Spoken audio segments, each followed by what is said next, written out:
আল্লাহ নবী 5টা বিষয় নিয়ে 15 বছর ধরে চিন্তা করলেন। সমাজে কেমনে এতিমদের মর্যাদা দেওয়া যায়, যুদ্ধ বন্ধ করা যায়, মূর্তি পূজা থেকে দূরে সরানো যায়, কেমনে এই নারীদের ইজ্জত ফিরায় দেওয়া যায়, এই মানুষগুলা ডাকাতি স্বভাব থেকে বের করা যায়। আল্লাহ নবী ধারাবাহিক 15 বছর ভাবলেন কি, আর আল্লাহ রাব্বুল আলামিন ওহী দিলেন কি।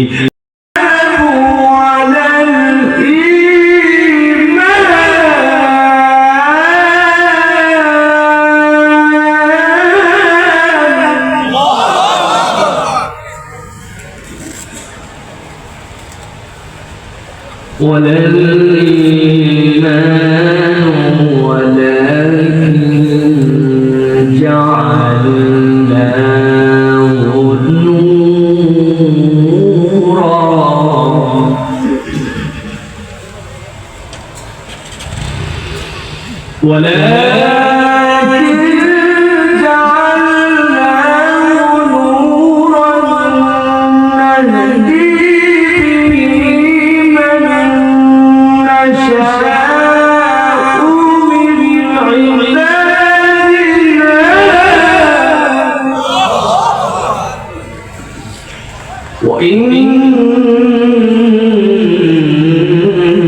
وإنك لتهدي إلى صراط مستقيم. وقال الله سبحانه وتعالى آمرا ومخبرا إن الله وملائكته يصلون على النبي يا أيها الذين آمنوا صلوا عليه وسلموا تسليما. اللهم صل على محمد وعلى آل محمد كما صليت على إبراهيم وعلى آل إبراهيم إنك حميد مجيد. اللهم بارك على محمد وعلى آل محمد كما باركت على إبراهيم وعلى آل إبراهيم إنك حميد مجيد. আলহামদুলিল্লাহ, আল্লাহ রাব্বুল আলামিনের কাছে শুকরগুজার হচ্ছি যে আল্লাহ রাব্বুল আমিন বাংলাদেশের ঐতিহ্যবাহী জেলা সিলেটের বিয়ানীবাজারের বৈরাগী বাজার যুব ফোরামের উদ্যোগে আজকের এই 5ম বাৎসরিক তাফসীরুল কোরআন মাহফিলে সারা দিনের বিভিন্ন পর্যায়ের আলোচনা শ্রবণের পরে এই শীতের রাতকে উপেক্ষা করে আরামের বিছানা ত্যাগ করে জমিনকে বিছানা হিসেবে গ্রহণ করে এই গভীর রাত্রে কোরআন শোনার জন্য আমাদেরকে আসার বসার তৌফিক, যোগ্যতা, সুস্থতা, মন মানসিকতা, পরিবেশ পরিস্থিতি দান করলেন সে আল্লাহর কাছে আমরা সর্বাগ্রে কৃতজ্ঞ হচ্ছি। আল্লাহ রাব্বুল আলামিনের শেখানো বাক্যে কালেমাতুল শুকর আদায় করছি, সকলে পড়ছি আলহামদুলিল্লাহ। দরুদ এবং সালাম বর্ষিত হোক মানবতার মহান মুক্তির দূত আকায়ে নামদার তাজেদারে মদিনা আপনার আমার প্রিয় রাসূল জনাবে মুহাম্মদুর রাসূলুল্লাহ সাল্লাল্লাহু আলাইহি ওয়াসাল্লামের প্রতি। আজকের এই মাহফিলের সম্মানিত সভাপতি হযরত মাওলানা হাফেজ আব্দুল গফফার সাহেব রায়পুরি দামাত বারাকাতুহুল আলিয়া, হযরত মাওলানা আহমদ হুসাইন সাহেব, হযরত মাওলানা আব্দুর রহিম সাহেব এবং হযরত মাওলানা শামসুল ইসলাম বেলালী সাহেব, আমাদের সেরতাজ এলাকার কৃতি সন্তান ফজিলাতুল ইমাম এবং খতিব যারা আমাদের আজকে সভাপতিত্ব করছেন, আল্লাহ আমাদের সকল এই মাথার ছায়াগুলিকে আল্লাহ দীর্ঘ করেন, বলেন আল্লাহুম্মা আমিন। আজকে কথা বলেছেন এখানে মাওলানা মাহমুদুর রহমান দিলওয়ার ভাই, হযরত মাওলানা কারি আব্দুল্লাহ আলামিন সাহেব, মাওলানা মুফতি আমির হামজা, মাওলানা ডক্টর হাবিবুর রহমান কিছুক্ষণ পূর্বে এখানে কথা বলছিলেন। আমাদের প্রিয় ভাই, এই অঞ্চলের আরো এক কৃতি সন্তান আদিনাবাদ মাদ্রাসা, আপনাদের অঞ্চলের বিখ্যাত একটি মাদ্রাসা, সুফি সাহেব হুজুর রহমাতুল্লাহি আলাইহির সুযোগ্য সাহেব জাদা, বিশিষ্ট লেখক, কলামিস্ট, আমাদের প্রিয় ভাই মাওলানা রুহুল আমিন সাদি হাফিজাহুল্লাহ ওয়া রাআহ। মঞ্চ উপবিষ্ট আছেন বিভিন্ন পর্যায়ের গণ্যমান্য ব্যক্তিবর্গ, বৈরাগী বাজার যুব ফোরামের বিভিন্ন পর্যায়ের আজীবন দাতা সদস্যবৃন্দ এবং আমার সামনে উপবিষ্ট সম্মানিত মুরব্বিয়ানে কেরাম, আমার তরুণ যুবকেরা, স্নেহের ছোটরা, আলাদা প্যান্ডেল থেকে শুনেছেন মা এবং বোনেরা, সকলকে একবার সালাম দিয়েছি। আরো একবার আপনাদের কাছে দোয়া পাওয়া এবং করার আশায় সালাম নিবেদন করছি। আসসালামু আলাইকুম ওয়া রাহমাতুল্লাহ। আমার বৈরাগী বাজারের ভাইরা কেমন আছেন আপনারা? এই মাঠের তাফসীরের বয়স 5 বছর আর আমার আসার বয়স 4 বছর। সবচেয়ে পুরাতন বক্তা আমি আপনাদের, ঠিক না ভাই? এবং সবচেয়ে আপনাদের পরিচিত মানুষ আমি আমার ভাইদেরকে বলছিলাম, ভাই একই মানুষ কতবার। উনারা একটা দারুণ যুক্তির উত্তর দিছে, এই উত্তরের আগে কেউ আমার ঠেকানোর জন্য দিতে পারে নাই। উনারা বলল, আপনি তো প্রত্যেকবার এসে এক ওয়াজ করেন না, ভিন্ন ওয়াজ করেন, তো এক লোকের মুখে ভিন্ন কথা শুনলে সমস্যা কোথায়? কঠিন উত্তর না ভাই? প্রিয় ভাইয়েরা, আপনাদের ভালোবাসা এবং আপনাদের আন্তরিকতা এবং এই সিলেটের ভালোবাসা কেবল এখানে নয়, আমি পুরা গ্লোবে পৃথিবীর যে দেশেই যাই, আমার চলাফেরা ম্যাক্সিমাম সিলেটের মানুষের সাথে, সে আমেরিকায় হোক, জাপানে হোক, সিঙ্গাপুরে হোক, থাইল্যান্ডে হোক, দুবাইয়ে হোক, কাতারে হোক, সৌদি আরবে, আমার লোকজন সব সিলেটের আমার আশপাশে, আলহামদুলিল্লাহ। প্রিয় ভাইয়েরা, আজকে আমরা রাত গভীর হয়ে গেছে, সারাদিন প্রচুর ওয়াজ আপনারা শুনেছেন। আজকে আমরা দীর্ঘ সময় কথা বলবো না, সংক্ষিপ্ত সময়ে নির্ধারিত একটা প্রসঙ্গে কথা শুনে আমরা চলে যাব ইনশাআল্লাহ। তবে প্রিয় ভাইয়েরা, বছরে একটা দিনই মাত্র আয়োজন হয়। এই যে আয়োজনটা করা হয়, আমি এইগুলো আয়োজন একদিনে করার পক্ষপাতী না। কেননা এইরকম সুন্দর একটা প্যান্ডেল, এরকম সুন্দর আয়োজন শুরু হইল আর শেষ হয়ে গেল, মনে হয় জান যেন ভরে না, ঠিক না ভাই? এই জন্য এইগুলো আয়োজন আগামী থেকে যদি আল্লাহ তৌফিক দেয়, 2 দিন 3 দিন ধারাবাহিক ভাবে তাফসীর হবে। বৈরাগী বাজারে এই তাফসীরটা পুরা সিলেট অঞ্চলে একটা ব্যতিক্রম দৃষ্টান্ত স্থাপন করবে, এটা আমাদের প্রাণের দাবি, ঠিক না? সাইমন সানি ভাই প্রস্তাব দিয়েছেন, আমিও তার সাথে সুর মিলাই বলতে চাই। কেবল শ্রোতারা আসলো, বক্তা যা বললো শুনলো না, শ্রোতারাও এখানে কন্ট্রিবিউট করবে। হামদের প্রতিযোগিতা হবে, আযানের প্রতিযোগিতা হবে, কোরআনের প্রতিযোগিতা হবে। তারা বিভিন্ন মাদ্রাসার ছাত্ররা, তাদেরকে আমরা পুরস্কৃত করব। এলাকার যারা সিনিয়র ইমাম হয়ে গেছেন, 20 বছর 25 বছর ধরে তারা কাজ করছেন, আমরা তাদেরকে সংবর্ধনা দিব। এক এক বছর এক একজনের অবদান আমরা এখানে তুলে ধরবো। আমাদের শ্রোতা মণ্ডলীর মধ্যে কুইজ হবে, তাদেরকে পুরস্কার দেওয়া হবে। এলাকার ছেলেরা 40 ওয়াক্ত নামাজ, বিভিন্ন ধরনের ভালো কাজ করবে, সেই কাজের জন্য রিওয়ার্ড দেওয়া হবে। এটা কেবল মাহফিল হবে না, এটা একটা আমাদের অনন্য দৃষ্টান্তমূলক আয়োজন হবে। এরকম আয়োজন হোক আপনারা চান? আর গড়ে ওয়াজ হয় শুধুমাত্র ছেলেদের জন্য। আমরা আমাদের প্যান্ডেলে কোনো একদিন সকাল থেকে অথবা দুপুর থেকে মেয়েদের জন্য আলাদা একটা সেশন রাখা হবে, যাতে মেয়েরা ফিল করতে পারে যে কেবল তাদের জন্য আলাদা একটা মাহফিল করা হয়েছে। সম্ভব কিনা ভাই? সম্ভব তো? আল্লাহ রাব্বুল আমিন আমাদেরকে তৌফিক দান করুন, বলেন আল্লাহুম্মা আমিন। আমি আপনাদের কাছে 2 পর্বে কথা বলবো, তবে এই 2 পর্বের কথা আপনাদের মাথার মধ্যে প্রথমে একটু গেঁথে নিতে হবে, ভালো করে এই কথাটা ধারণ করতে হবে ভূমিকা। তাহলে আমি মূল কথাটা সংক্ষেপে আপনাদের মাথায় ইনশাআল্লাহ ঢুকায় দিতে পারবো।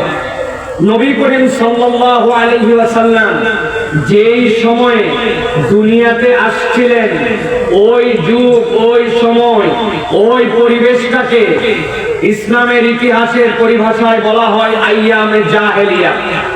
একসাথে সকল ঠোঁটে, জোরে না, যেমনে মন চাই তেমনি, কিন্তু উচ্চারণ করে বলতে হবে।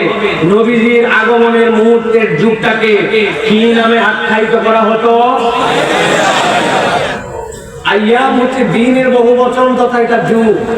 আর জাহেলিয়াত মানে হচ্ছে অন্ধকার, জাহেলিয়াত মানে হচ্ছে মূর্খতা, জাহেলিয়াত মানে হচ্ছে তমাশাচ্ছন্নতা, জাহেলিয়াত মানে কালো এক অধ্যায়। তাহলে আইয়ামে জাহেলিয়াত মানে অন্ধকার যুগ, কালো যুগ, নিরক্ষতার যুগ, মূর্খতার যুগ, ঠিক না? এখন কথা হচ্ছে যে হুজুর আইয়ামে জাহেলিয়াতটা কেন বলা হতো? যেহেতু নবীজির সময় কারেন্ট ছিল না, দিনের বেলা শুধুমাত্র সূর্যের আলো, রাত্রে বেলা ঘুটঘুটে অন্ধকার, তাদের নাই বিদ্যুৎ, নাই সৌর বিদ্যুৎ, নাই পিটিভি, নাই পল্লী বিদ্যুৎ, নাই ডেস্কো, কিচ্ছু নাই। এই জন্য রাতটা তাদের ঘুটঘুটে অন্ধকার, রাত্রে কিচ্ছু দেখতে পেত না, কোনো বাতি নাই, কোনো কুপি নাই, দিনে আলো, রাত্রে অন্ধকার। এই জন্য ওই যুগকে বলা হতো আইয়ামে জাহিলিয়াত। তাই কথা বলেন, তাই বুঝে বুঝে কথা বলবেন। তাহলে জিজ্ঞাসা, আইয়ামে জাহিলিয়াতকে কেন জাহেলি যুগ বলা হতো? পৃথিবীর যত সিরাহবিদ, পৃথিবীর যত ইতিহাসবিদ, তারা বলছেন মৌলিক 5টা কারণে ওই যুগকে বলা হতো জাহেলি যুগ। জিজ্ঞাসা করি, আস্তে করে বলেন, ওই যুগে জাহেলিয়াতের যুগ বলা হতো, তার কারণ কয়টা? নাম্বার 1, মুখস্থ করবেন কিন্তু, জায়গা মতো ধরবো কিন্তু আমি আপনাদেরকে। আবার আপনারা কিন্তু এর আগেও আমার ওয়াজ শুনছেন, এই জন্য আমার ওয়াজের লাইন কেমন জানেন আপনারা। 1 নম্বরে, ওই যুগের মানুষেরা নারীদেরকে সম্মান দিত না। নারীরা তাদের কাছে একটা ভোগ্য পণ্যের বাহিরে কিছুই ছিল না। অনেক ভোগ্য পণ্য মানুষ ইজ্জত দেয়, কিন্তু আরবের মানুষরা এরকম এই নারীদেরকে এরকম ইজ্জত দিত না। ন্যূনতম সামাজিক মর্যাদা ছিল না, উত্তরাধিকার আইন ছিল না, জমি জমায় ভাগ ছিল না। এমনকি আল্লাহ বলছেন, যাদেরকে আল্লাহ জাহান্নামে ঢুকাবেন, ওই কাফের মুশরিকদেরকে, আল্লাহ রাব্বুল আলামিন পর্যন্ত তাদেরকে কিয়ামতের দিনে দাঁড় করাবেন জাহান্নামে ঢোকানোর আগে। জিজ্ঞাসা করা হবে, ওয়া ইদাল মাউউদাতু সুইলাত বিআইয়ি যামবিন কুতিলা, কোন অপরাধে তোমরা এই ছোট্ট ছোট্ট নারী শিশুদেরকে হত্যা করছিলে? জাহান্নামে তো যাবে, আগে এইটার উত্তর দিয়ে তারপরে যাও।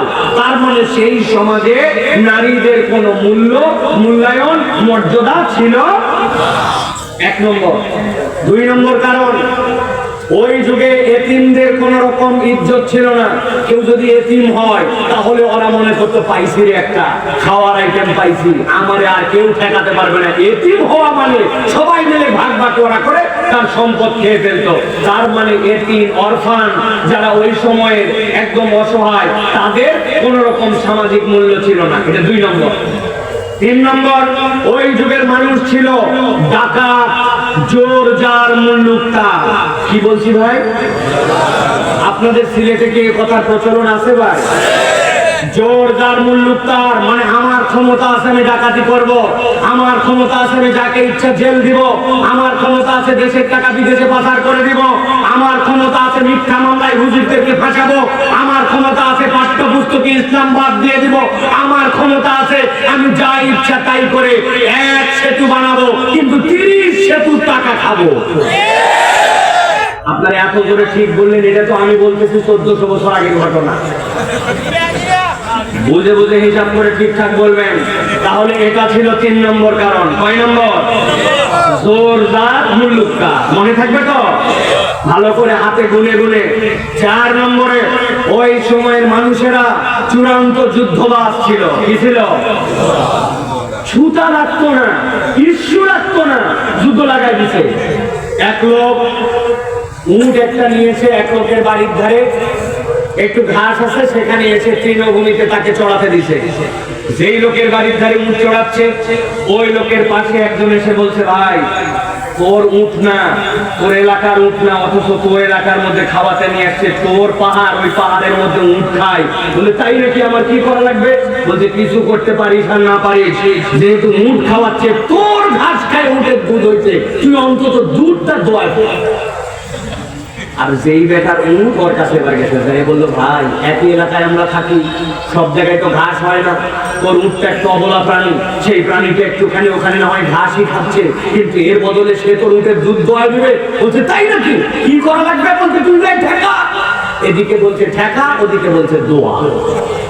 এই যে ইলিশ দেওয়া, এই যে ফেতনা লাগাই দেওয়া, এরকম লোক কি আবার বৈরাগী বাজারে আছে নাকি ভাই? সিলেট অঞ্চলে আছে নাকি ভাই? এই ছিল তাদের। এই যুদ্ধ লাগছে না লাগছে, ইতিহাস সাক্ষ্য দিচ্ছে 100 বছর ধরে যুদ্ধ হয়েছে, কোনো সুতা লাগতো না। হাজার হাজার মানুষ মানুষকে মেরে ফেলা হয়েছে। কেন মেরে ফেলা হয়েছে জানে না। ইরাকের ভিতরে আছে পারমাণবিক অস্ত্র। ওই অস্ত্র 30 বছরে খুঁজে পাওয়া যায় না। পুরা ইরাককে তামা বানায় দিছে, পুরা যুদ্ধ করে দেশকে দেশ ধ্বংস করে দিছে। কোনো কারণ লাগে না, কেবল স্বার্থের কারণে যুদ্ধ করে, ঠিক কি না? প্রিয় ভাইয়ের, এটা ছিল 4 নম্বর কারণ। মিলাই নেবেন ভালো করে। 5 নম্বর, এই মানুষগুলা ছিল চূড়ান্ত মূর্তি পূজারী। কি ছিল?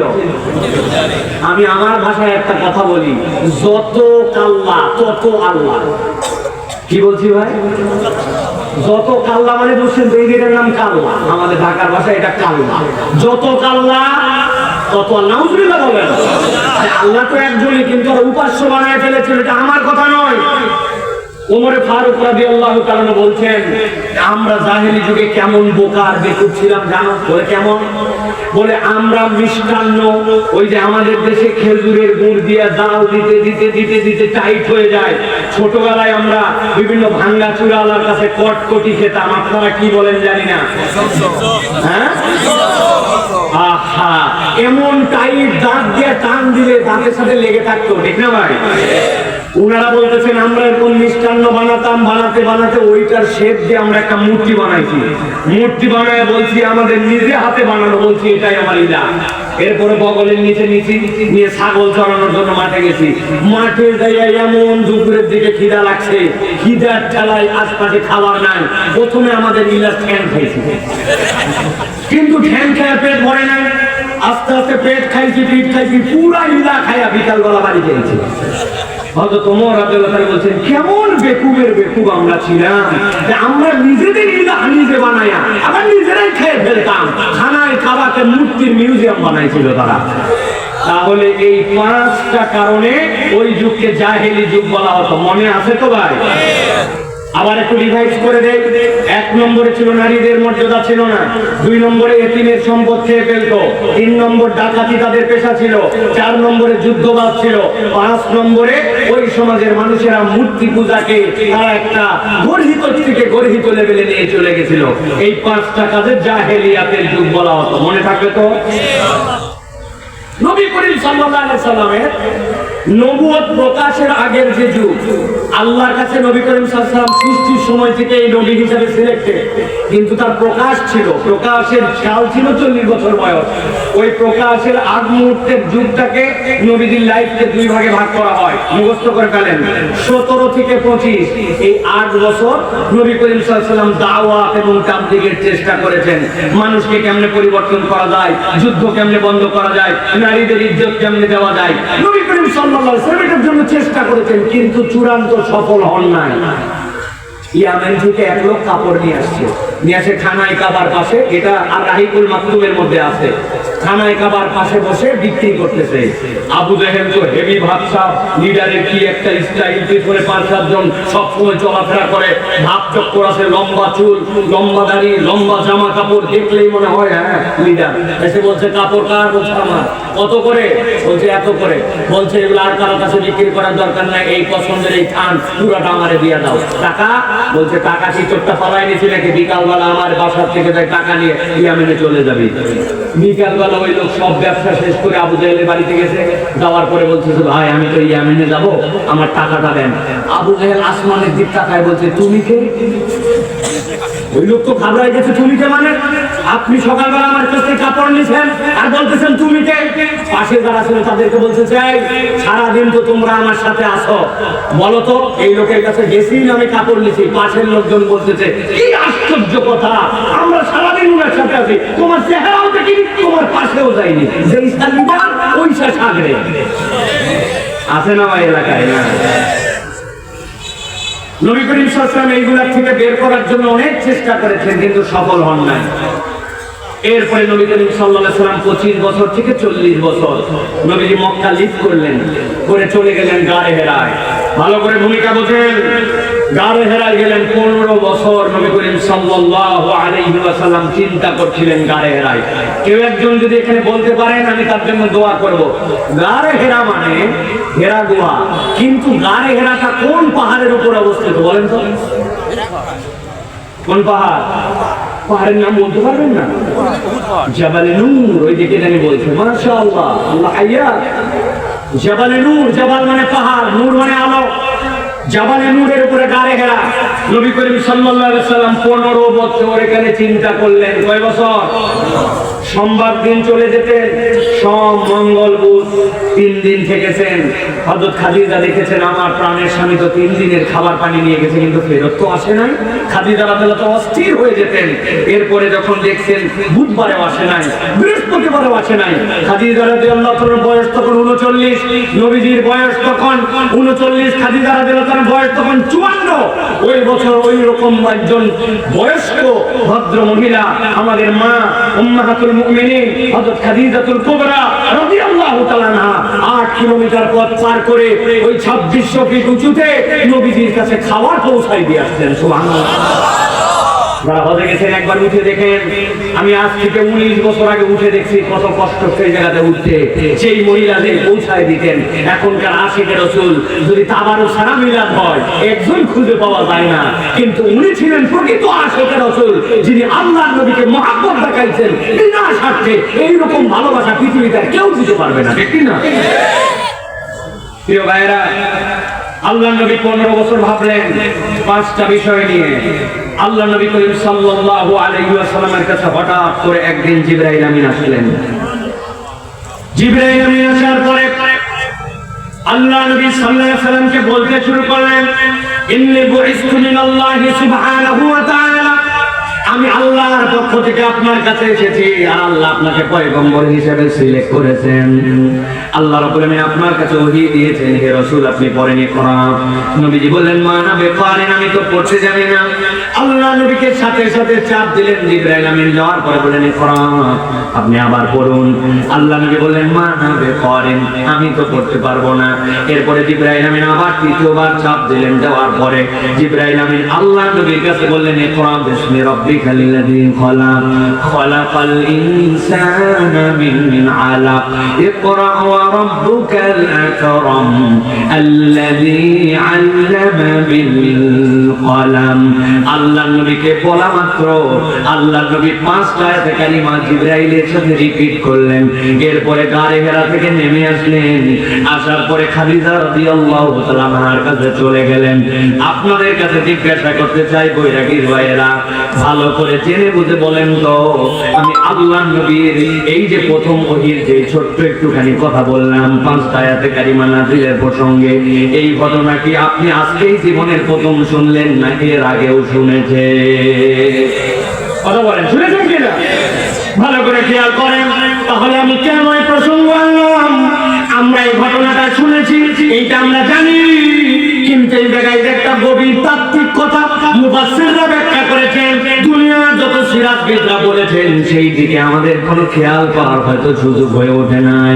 আল্লাহ নবী 5টা বিষয় নিয়ে 15 বছর ধরে চিন্তা করলেন। সমাজে কেমনে এতিমদের মর্যাদা দেওয়া যায়, যুদ্ধ বন্ধ করা যায়, মূর্তি পূজার থেকে দূরে সরানো যায়, কেমনে এই নারীদের ইজ্জত ফিরায় দেওয়া যায়, এই মানুষগুলা ডাকাতি স্বভাব থেকে বের করা যায়।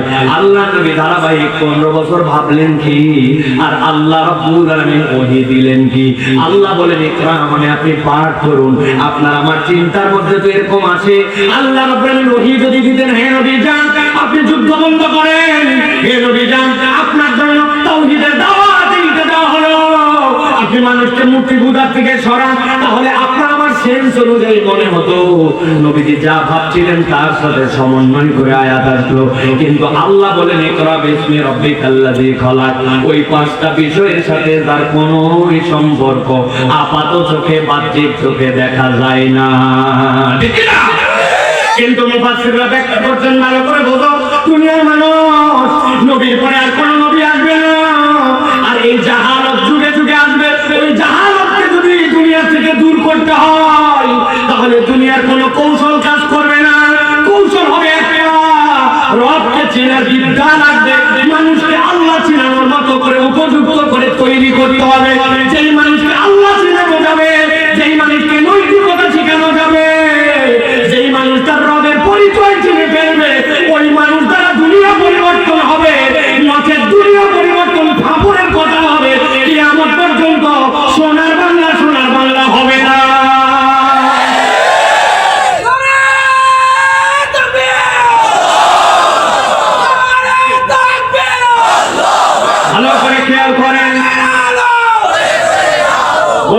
বোঝার জন্য চেষ্টা করেন। আল্লাহ রাব্বুল আলামিন মূলত বোঝাতে চান, ইকরা বিসমি রাব্বিকাল্লাযী খালাক। বান্দা যদি একবার তার রবকে চিনে ফেলে, তার রবকে সে কোথা থেকে আসলো, কেমনে তাকে সৃষ্টি করা হলো, আল্লাহ বলছেন এই পরিচয় মানে হচ্ছে নৈতিকতার পরিচয়। এই পরিচয় মানে আমার যিনি জীবনদাতা তার সাথে আমার সমন্বয়ের পরিচয়। এই পরিচয় মানে আমার জীবনের শেষে আবার তার কাছে যাওয়ার পরে আমাকে দাঁড়াতে হবে সেই পরিচয়। ফামান কানা ইয়ারজু লিকা রাব্বিহি ফালইআমাল আমালান সালিহান ওয়া লা ইউশরিক বিইবাদাতি রাব্বিহি আহাদা। আল্লাহর সামনে দাঁড়াতে হবে বলে বান্দা আল্লাহকে ভয় করে জীবন চলাবে।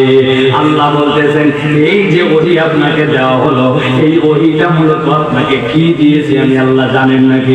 আল্লাহ রাব্বুল আলামিন কুরআনুল কারীমের সূরা সূরা এই সূরার 52 নম্বর আয়াতের মধ্যে বলছেন, ওয়া কাযালিকা আওহাইনা ইলাইকা রূহান মিন আমরিনা মা কুনতা তাদরি মাল কিতাব ওয়াল ঈমান।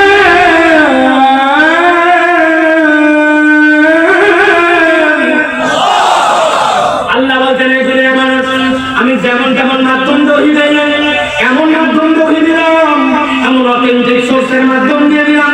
আল্লাহ নবীর কাছে জিবরাইল আমিন হাজার হাজার বার আসছেন, কিন্তু তার সব আকৃতিতে আল্লাহ নবী জিবরাইল আমিনকে মাত্র 2 বার দেখেছেন। এত বিশাল আল্লাহর সৃষ্টি। আল্লাহু আকবার। আল্লাহ বলছেন যেমন তেমন সোর্স দিয়ে দেই নাই, বিশ্বস্ত সোর্স দিয়ে আপনার কাছে আমি এনেছি। আল্লাহ বলছেন ও আমার হাবিব, আপনি কখনো পথভ্রষ্ট ছিলেন না, আপনার আমার হাবিব কখনো শিরিক করেন নাই, আল্লাহ রাব্বুল আলামিনের সাথে কখনো বিদ্রোহ করেন নাই, আল্লাহ রাব্বুল আলামিনের সাথে কখনো কুফরি করেন নাই। কিন্তু আল্লাহ বলছেন ও আমার হাবিব, আপনার কাছে কিন্তু তারপরেও প্রকৃতার্থে ঈমান আর কিতাব কি জিনিস জানা ছিল না। মা কুনতা তাদরি মাল কিতাব ওয়ালাল ঈমান। আপনি জানতেন না ঈমান কি, আপনি জানতেন না কিতাব কি। গভীর মনোযোগে খেয়াল করেন, আল্লাহ বলছেন আপনাকে জানানো হয়েছে ঈমান কি, আপনাকে জানানো হয়েছে কিতাব কি, কিন্তু আপনি যেটাকে ঈমান হিসাবে দেখছেন, আপনি যেটাকে কিতাব হিসাবে দেখছেন, আমি আল্লাহ বলছি ওইটা তো ভিন্ন কিছু। আরো কি ওইটা? আল্লাহ বলছেন ওয়ালাকিন জাআলনাহু নূরা।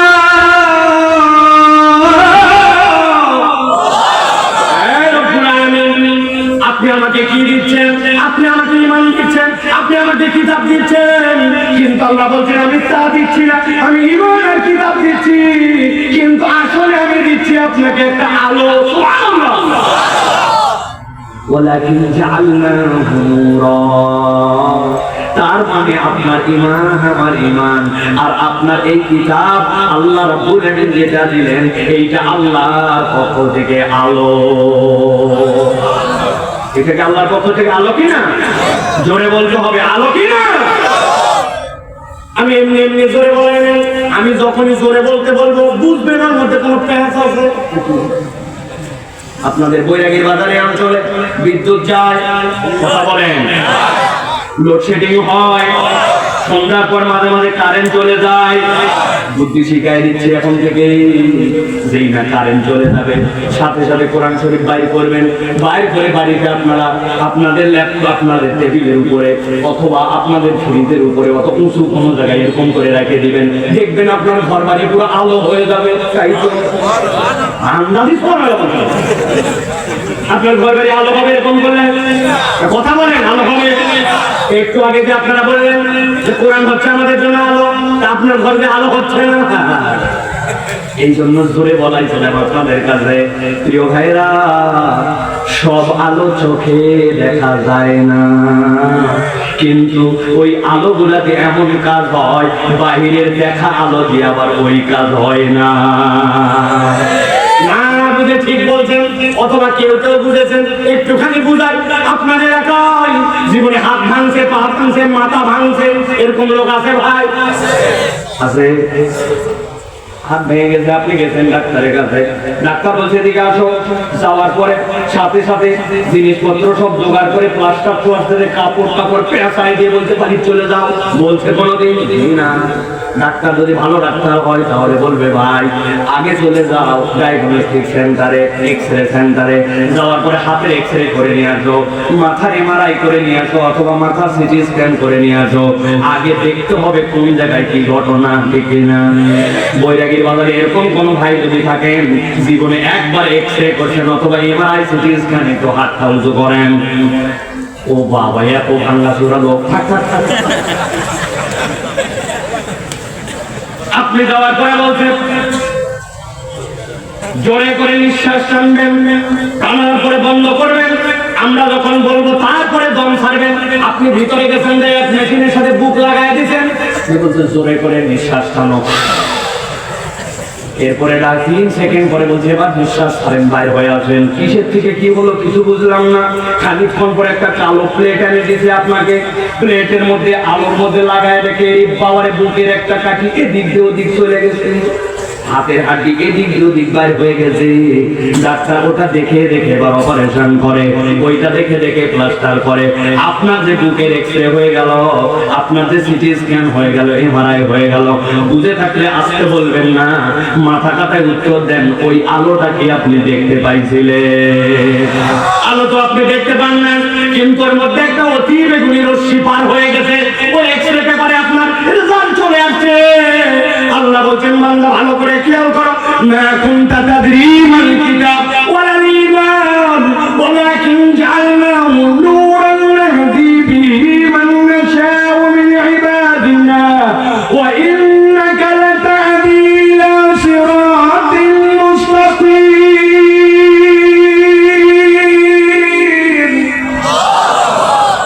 আল্লাহ বলছেন বান্দা তোমার জন্য আমি এমন কোরআন দিলাম, তোমার জন্য আমি এমন আলো দিলাম, তুমি দেখতে পাও না, কিন্তু তোমার জন্য এই কোরআন আলো, এই ঈমান আলো, এইটা এমন আলো, ওই যে 5টা অন্ধকার যেটা তুমি দেখেছিলে, যেই জন্য নবীজি 15 বছর ধরে চিন্তা করেছেন, আল্লাহ ওই কোরআন দিলেন তোমার জন্য। তুমি বুঝবা না কেমনে কাজ করবে, কিন্তু কোরআনের বিধান যদি থাকে, কোরআনের সমাজ যদি থাকে, কোরআনের আইন যদি থাকে, কোরআনের পক্ষের মানুষরা যদি কোরআনকে ধারণ করে চলে, আল্লাহ কিয়ামত পর্যন্ত ওই জাহেলিয়াত দূর করে করে আলোর সমাজ বানায়া দিবে। ঠিক না? এটাই কোরআনের চ্যালেঞ্জ। আল্লাহ বলছেন তোমাকে এই জন্য কোরআন দেওয়া হয়েছে। আল্লাহ বলছেন ওয়া ইন্নাকা লাতাহদি ইলা সিরাতিল মুস্তাকিম। ওই মুস্তাকিম রাস্তা ঢাকায় যে শেষ নয়, আমেরিকায় যে শেষ নয়, মিশরে শেষ নয়, মক্কায় শেষ নয়, সিরাতুল মুস্তাকিম আপনার জীবন থেকে জান্নাতুল ফেরদাউসে যায় শেষ হবে। সুবহানাল্লাহ। এটা হচ্ছে প্রথম পাঠ। আপনাকে স্বীকার করে নিতে হবে যে দুনিয়া পরিবর্তন করতে চাইলে আপনাকে কোরআনের এই আলো যেটা দেখতে পান না ওটা পরিবর্তন করবে, ঠিক কিনা? আপনি তো দেখছেন নারীরা আগায় গেছে, কিন্তু ভালো চোখ দিয়ে দেখতে পান নাই, দেখলে বুঝতেন যে জাহেলিয়াতে পৌঁছায় গেছে। বৈরাগীর বাজার দেখে এত বড় সাইনবোর্ডের মধ্যে এইরকম করে এক নারীর ছবি, বগল কাটা, পেট কাটা, সব কাটা, হাতের মধ্যে কোনো একটা দাগ দিছে, দিয়ে বলছে এই শীত থেকে বাঁচতে হলে এই ক্রিম লাগা। আমি জিজ্ঞাসা করতে চাই বৈরাগীর বাজারে ভাইরা, যদি আপনার জবান থাকে উত্তর দিবেন। ছেলে মানুষ কিন্তু আপনারা, ভাই শীতকালে কি খালি নারীদেরকে শীত লাগে না পুরুষদের? মাঠে কাজ কি মেয়েরা বেশি করে না ছেলেরা? ধান কি মেয়েরা লাগায় না ছেলেরা? খেতে কাজ করে কি মেয়েরা না ছেলেরা? জ্ঞান চালায় কি মেয়েরা না ছেলেরা? সব বললো বেশি ছেলেরা, টাকার বিজ্ঞাপন খালি মেয়েরা করে। ওইটা বিজ্ঞাপন নয়, ওইটা নারীকে আবার অসভ্যতায় পণ্যে রূপান্তর করে দিছে। ওই নারী মনে করতেছে আগাইছে, কিন্তু ওর ইজ্জত আগায় নাই, ঠিক কি না? আমাদের বিখ্যাত একজন কথা সাহিত্যিকের বউ বলতেছে নারী শুধু সন্তান উৎপাদন করবে না, নারী সন্তান উৎপাদন করবে না, বেশ্যামি করবে, মানুষের চোখের দৃষ্টিতে গুনার কাজ করবে, ওর ছেলেরা চোখ দিয়ে তাকে ধর্ষণ করবে, এইরকম কাজ উনি করাতে চায়। নারীর ইজ্জত দিতে চায় না, ওরা পর্দার মধ্যে ইজ্জত খুঁজে পায় না, ব্যাকডেটেড যুগ খুঁজে পায়। আল্লাহ বলছেন ওই ব্যাকডেটেড মানুষকে আলোর যুগে ফিরাইছে কোরআন, ঠিক কি না? ব্যাকওয়ালা। প্রিয় ভাইয়েরা, মানুষজন টাকা দিছে, আমি কম্বল কিনছি, কম্বল কিনে নিয়ে যাবো হচ্ছে ঠাকুরগাতে। যেই না পার হয়েছি হচ্ছে ফার্ম গেট, ফার্ম গেট পার হওয়ার পর পেছন থেকে একজন এসে বলতেছে, হুজুর আপনার পেছনের কম্বল কয়জন কেটে নিয়ে চলে যাচ্ছে। আমি তো দৌড়াই গেছি যে বেটা আমার কাছ থেকে নিয়ে যাবি বেটা, আমার তো স্পিড আছে এখনো, যে কোনো জায়গায় মুখে না পারলেও হাত লাগাই দেবো একবারে গেছে। দৌড়ে গেছি, যাওয়ার পরে একজন জড়াই ধরে বলছে হুজুর যেন না। আমি বললাম কেন, তুমি কি ভাই এই চোরের সাথে লোক নাকি? বলছে না হুজুর, ওই লোক 10টা কম্বল নিয়ে গেছে ব্লেড মেরে, কিন্তু ব্লেড তো তোমার দিয়ে যায় নাই, আপনি ধরতে যাবেন, এরপরে আপনার পেটে টান দিয়ে আপনার পেটের ভুঁড়ি বাইর করে ফেলবে। 10 কম্বলের জন্য ভুঁড়ি হারায়েন না ভাই। এই যে জোরদার মুল্লুকতার চলতেছে, এইটা কি ওই জাহেলি যুগে না বর্তমান যুগেও আছে? দেশের টাকা বিদেশে পাচার করে দিল, ইচ্ছা মতো বাজেট বানিয়ে নিল, ইচ্ছা মতো আইনকে তোয়াক্কা করলো না, ভুয়া এক সিনেমা বানানোর জন্য 70 কোটি টাকা ইন্ডিয়ার মতো জায়গায় পাচার করেছে বাংলাদেশের প্রমিনেন্ট একটা পত্রিকার মালিক পক্ষ। বলার কেউ নাই, জোরদার মুল্লুকতার। এইটা ওই সময়ের ঘটনা নয়, এখনকার ঘটনা, ঠিক কিনা? তাহলে এই সমাজকে আপনি কিভাবে পরিবর্তন করবেন? প্রযুক্তি দিয়ে, তাই তো? বিরাট বড় আপডেটেড প্রযুক্তি, সব জায়গায় এখন সিসি ক্যামেরা। আর সিসি ক্যামেরা, সিসি ক্যামেরার থেকে আগে ছিল চোর, সিসি ক্যামেরা বানাইছে ডাকাত। কি বানাইছে? আপনি না বুঝে ঠিক বলছেন, আর আমার কাছে প্রমাণ আছে। আমার পাসপোর্টের মেয়াদ 6 মাসের নিচে নেমে গেছে। আমি পাসপোর্ট করার জন্য যাব, আমাকে একজন বলছে হুজুর পাসপোর্ট করতে গেলে কিন্তু কিছু মাল সামান নিয়ে যাওয়া লাগে। আমি মনে করছি ওইখানে যাওয়ার পরে কলম দিয়ে সই করা লাগবে, এই জন্য আমারে বলছে কলম নিয়ে যাওয়ার জন্য। আপনারা তাই মনে করতেছেন? এটা মজা করে বললাম। আপনারাও ভাত খান, আমিও ভাত খাই। আমারে কলম নিতে বলে নাই, আমারে মাল নিতে বলছে। আমি পকেটে করে জিনিস নিয়ে গেছি, যাওয়ার পরে আমাকে শুধু ঘুরায়। আমি যে মাল দেবো তাও কাজ করে না, মাল ছাড়াও কাজ করে না, জুলুমের শিকার আমি। এখন আমি কি করবো? আমার 6 মাসের নিচে মেয়াদ নেমে গেলে পাসপোর্টে কোনো ভিসা হয় না। অনেক কম দোতলায় ঘুরাইছে, ঘুরাইয়া ঘুরাইয়া ভাই কোনো টাকাও খায় না, কাজও করে না। এরপরে আমাকে বলছে নিচে চলেন। আমি দোতলা থেকে নিচে নামতেছি, একটা সিঁড়ি, এরপর একটা ল্যান্ডিং, এরপর আবার নিচে একটা সিঁড়ি। ওই এক ধাপের সিঁড়ি এসে মধ্যে যে ল্যান্ডিংটা থাকে ওই জায়গায় দাঁড়ায় বলতেছে হুজুর টাকা দেন। আমি বললাম এই তোমার টাকা দেওয়ার জন্য আমি কখন থেকে ঘুরতেছি, এতক্ষণ ঘুরে এই জায়গায় কেন টাকা দেওয়া লাগবে? বলছে হুজুর রাগ করেন না, এই বিল্ডিংটি সিসি ক্যামেরা নিয়ন্ত্রিত। আমরা কম্পিউটারে চেক করে দেখছি পুরো বিল্ডিংটার সব জায়গা মনিটরে ধরে, তাহলে এই জায়গাটা ধরেন না। যে জায়গা ধরে না ওই জায়গায় টাকা খায়।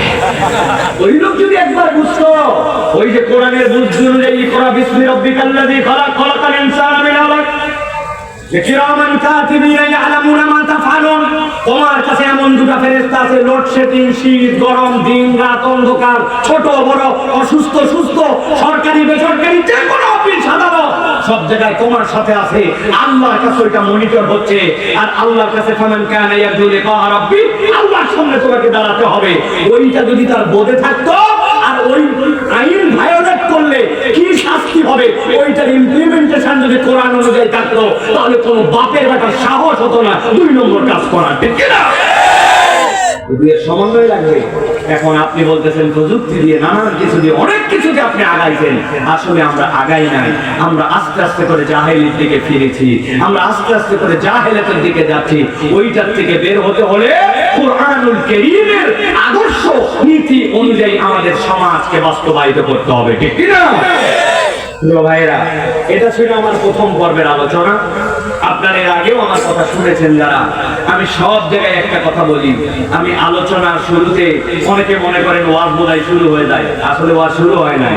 আমি কেবল একটু আপনাদের আয়াল দিলাম। আয়াল দেওয়া বোঝেন তো নাকি? আয়াল না থাকলে জমিতে পানি বাঁধে। এই যে বাউন্ডারি দেওয়া হয়েছে সাদা কাপড় দিয়া, সাইড দিয়ে, তার মানে বোঝা যায় এটা আমাদের একটা নির্ধারিত এরিয়া। আমাদের অধিকাংশ ওয়াজের এখন কোনো আয়াল নাই। আসলাম কি শুনলাম আর কি শুনলাম না, এটা আমরা বুঝলাম না। এই জন্য এত ওয়াজ আমাদের আসলে প্রকৃতার্থে কাজ দিচ্ছে না, ঠিক কিনা? এই জন্য আমি একটু আয়াল দিলাম। এখন যদি আপনারা চান তাহলে কিছু আলোচনা করব ইনশাআল্লাহ। রাজি আছেন আপনারা? আছেন আপনারা?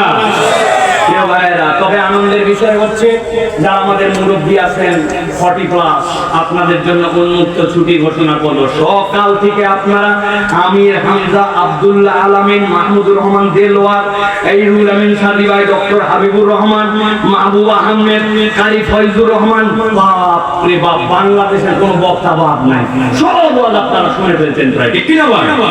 এখন এর জন্য মুরব্বীদের জন্য ছুটি, আপনারা চাইলে বাড়িতে চলে যেতে পারেন। তবে একটু ঝামেলাও আছে, আমাদের চাচি আমারা ওয়াজ শোনার জন্য চলে আসছে, বাড়ি তালা দেওয়া, আপনি যাইয়া বারান্দায় বসে থাকলে তো ভিতরে ঢোকার সুযোগ নেই। তার থেকে ভালো এখানে একটু বসে আমরা কথা শুনতে পারি। আছেন তো আপনারা? আছেন আপনারা? কারা কারা আছেন দেখি হাত একটু উঁচু করে। মাশাআল্লাহ, হাত নামান, থামেন থামেন থামেন থামেন, হাত নামান একটু। প্রিয় ভাইয়েরা, হাতটা একটু সোজা করবেন সুন্দর করে। আমাদের অনেকের হাতের যাদের মোবাইল নাই, গিরিজ নাই, এইগুলা যাদের সমস্যা আছে তাদের হাত সোজা করার দরকার নেই, কিন্তু যাদের এই সমস্যা নাই, গিরিজ আছে, মোবাইল আছে, হাতটা একটু সোজা করতে পারবেন, তারা একটু বাপের বেটার মতো টান টান করে হাত সোজা করে। আরেকবার হাত নামান। এবার ফাইনাল হাত তুলবো আর ডানে বামে তাকায় দেখবো কারা কারা উঠাতে পারে নাই। একটু দেখতে পারবো না ইনশাআল্লাহ? আর যারা আমাদের দাঁড়ায় আছে ওনাদেরকে কষ্ট দিচ্ছেন কেন? ওনাদেরকে ডেকে নিয়ে আপনারা একটু বসাতে পারবেন না ভাই? ডেকে নেন, ওনাদেরকে ডাক দেন আপনারা। ভিতরে আসেন, ভিতরে আসেন, চ্যানেল করে ডাক দেন আপনারা, ডাক দেন ওনাকে, আদর করে ডাক দিলে সবাই চলে আসবে ইনশাআল্লাহ। বেশিক্ষণ আর ওয়াজ হবে না। আসেন, ভিতরে চলে আসেন। আসছে সবাই? ডাকবেন না ভাই আপনারা ওনাদেরকে। হ্যাঁ, এই যে চলে আসো। আসেন, চলে আসেন, চলে আসেন ভিতরে। চলে আসছেন সবাই না? এবার একসাথে সকলে একটু হাত উঁচু করেন, একসাথে সবাই। মাশাআল্লাহ, সোজা করেন। এবার একটু পিছন দিকে টানা দেন, পেছনে। এবার একটু সামনে দেন। এবার একটু ডানে দিতে হবে, এবার একটু বামে দিতে হবে, এবার একটু সোজা করতে হবে। যারা কষ্ট করে বসেছেন রিল্যাক্স করে বসেন। নামাজের শুরুর থেকে হাত নামাবেন না, হাত নামাতে বলে নেবেন। রিল্যাক্স করে বসেন, নড়ে চড়ে আরাম করে বসেন, রিল্যাক্স রিল্যাক্স করে বসেন। এবার হাতটা একটু নড়াচড়া দেন। মাশাআল্লাহ, হ্যাঁ জোরে। এবার হাত সোজা করেন, সোজা সোজা। এবার গলার সুপারি গুলো সরাই ফেলেন। হয় না, ফাঁকি মারছেন অনেকে, ভালো করে মজবুত করে গলাটা মেকআপ দেন। শক্ত করছেন হাত, দেখেন তো কারা কারা করতে পারে না। ডানে বামে থাকেন, সোজা করেন, করছেন সবাই না? এবার হাতটা বুক বরাবর নেন, এই বরাবর নিছেন। এবার আমরা আকাশ বাতাস মুখরিত করে বৈরাগীর বাজারে এই মাহফিলে আমরা একটা আল্লাহকে খুশি করার মতো একটা তাকবীর দিতে চাই। পারবেন ইনশাআল্লাহ? বুঝে বলেন, কিন্তু আপনাকে যত পান পট্টি দেয়, অনেক লোক আছে পান পট্টি দিয়ে কাজ হবে না। আমি দিনাজপুর এক মাহফিলে যাই বলছি, বাবা আল্লাহর জন্য, আল্লাহকে রাজি খুশি করার জন্য, আপনার ঈমানকে বাড়ানোর জন্য, শয়তানকে পরাজিত করার জন্য, আপনার হৃদয়কে উন্মোচিত করার জন্য একটা বাপের বেটার মতো তাকবীর দিতে হবে। পান পট্টি দিয়ে বলছি বিল্লাহি তাকবীর। সামনে এক চাচা ছিল, উত্তর দিছে আল্লাহ। ওই দিন আমি বুঝছি পান পট্টি দিয়ে কোনো কাম হবে না, ঠিক কিনা ভাই? দিল থেকে না আসলে পান দিয়ে যদি কাজ হতো, মুরব্বী তারা এরকম করতে হবে। আপনারা তাহলে একটা বলিষ্ঠ কণ্ঠে তাকবীর দিতে পারবেন? যারা পারবেন বুক বরাবর হাত নেন, আমি যখন বলবো লিল্লাহি তাকবীর, তখন উপর দিকে হাত ছুড়ে দিয়ে বলতে হবে আল্লাহু আকবার। পারবেন ইনশাআল্লাহ? রেডি তো সবাই? রেডি? উপর দিকে হাত ছুড়ে দিয়ে আবার নামায় ফেলবেন একদম। এইরকম তাকবীর বৈরাগীর বাজার ইতিহাসে হয় না। পারবেন ইনশাআল্লাহ? রাত 11টা, কিন্তু মন ভরা মানুষ, আশপাশে মানুষ অবাক হয়ে গেছে। অনেকে মনে করছে সারাদিনের ওয়াজ শুনে সব লোক শেষ।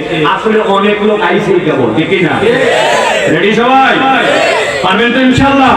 দেখে একটা তাকবীর দেন, লিল্লাহি তাকবীর, আল্লাহু আকবার, লিল্লাহি তাকবীর, আল্লাহু আকবার। আল কোরআনের আলো, আল হাদিসের আলো, তোমার নেতা আমার নেতা, তোমার নেতা আমার নেতা, আলেম ওলামা যেখানে, আলেম ওলামা যেখানে, আল্লাহর আইন যেখানে, লিল্লাহি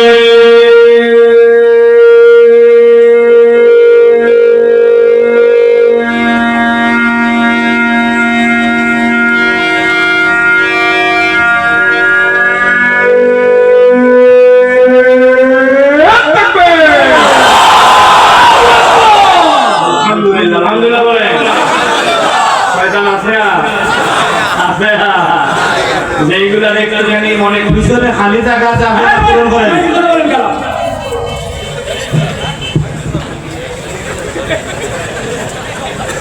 খবরদার কোনদিন কথা বলবেন না। বসেন বসেন বসেন।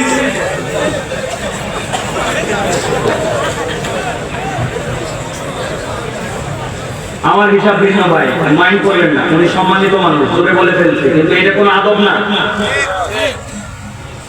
আমি কথা বলছি এর মধ্যে আমার ভাইতে কথা বলবেন না। পিছনে ফাঁকা জায়গা তো দেখতে পাচ্ছেন না, আপনি দেখতে পাচ্ছেন এখান থেকে।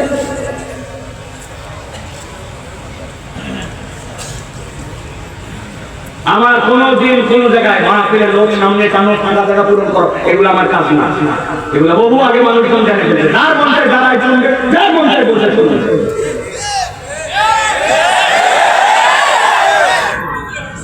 ভাল লাগলে আমাদের দাওয়াত দিবেন, আমাদের দিবেন মাসে এই শেষ, আগামী 5 বছরের জন্য শেষ। আমেন, কথা শোনেন, কথা শোনেন। আলহামদুলিল্লাহ, আমরা এখন কোরআনুল কারীমের থেকে সরাসরি কিছু কথা শুনতে চাই। রাজি আছেন তো আপনারা? প্রিয় যুবকেরা, মুরব্বীরা এগুলো দাঁড়ানো লোককে বসতে কেন বলে? ওনারা চায় মাহফিল সুন্দর হোক, আপনারা দাঁড়ায় থাকেন কেন? জায়গা থাকলে তারা বসেন না কেন? ওনারা তো এই জন্য কষ্ট পায়, কষ্ট করে আয়োজন করছে, কষ্ট করে মানুষের দাওয়াত দিচ্ছে, সিট বিছাইছে, ওই জন্যই বলতে চায় বেচারীরা। দেখছে অনেকক্ষণ দাঁড়ায়, মনে করতে বুঝতে বুঝতে, এই জন্য বেচারী বলে অনেক সম্মানিত মানুষ, তার একটা সম্মান আছে। প্রিয় ভাইয়েরা, আল্লাহু আকবারের ধ্বনি সকলে পছন্দ করতে পারে না, পারে ভাই? পারে না, শয়তান সহ্য করতে পারে না। এই জন্য আল্লাহু আকবার আমাদের ঈমানের সাফাতা, আমাদের ঈমানের তামান্না। আগামী বাংলাদেশে ইনশাআল্লাহ আল্লাহু আকবারের পক্ষের লোকের বাংলাদেশ। আগামী বাংলাদেশে ইনশাআল্লাহ ইসলামের পক্ষের বাংলাদেশ। আগামী বাংলাদেশ বৈষম্যহীন বাংলাদেশ, তরুণ যুবকদের বাংলাদেশ। আগামীর বাংলাদেশ ইনশাআল্লাহ ভারতীয় আধিপত্যবাদের বিরুদ্ধে থাপ্পড় লাগানোর বাংলাদেশ। রাজি তো ইনশাআল্লাহ? আগামী বাংলাদেশে আল্লাহু আকবারের পক্ষে যারা, আমরা তাদের পক্ষে। রাজি তো ইনশাআল্লাহ? আল্লাহ আমাদেরকে কবুল করুন, আল্লাহুম্মা। চলেন আমরা কোরআনুল কারীম থেকে কিছু কথাবার্তা শোনার জন্য চেষ্টা করি। বিতাড়িত শয়তান থেকে আশ্রয় প্রার্থনা করে আমরা সরাসরি কোরআনুল কারীমের মধ্যে প্রবেশ করব। একজন জবান বন্ধ রাখবেন না, সকলে উন্মুক্ত কণ্ঠে সকলে আমরা কোরআনের মধ্যে প্রবেশ করি। সকলেই সমস্বরে বিতাড়িত শয়তান থেকে আশ্রয় প্রার্থনা করে আমার সাথে পড়েন, আউযু বিল্লাহি মিনাশ শাইতানির الرجيم بسم الله الرحمن الرحيم واتل عليهم نبأ الذي آتيناه آياتنا فانسلخ منها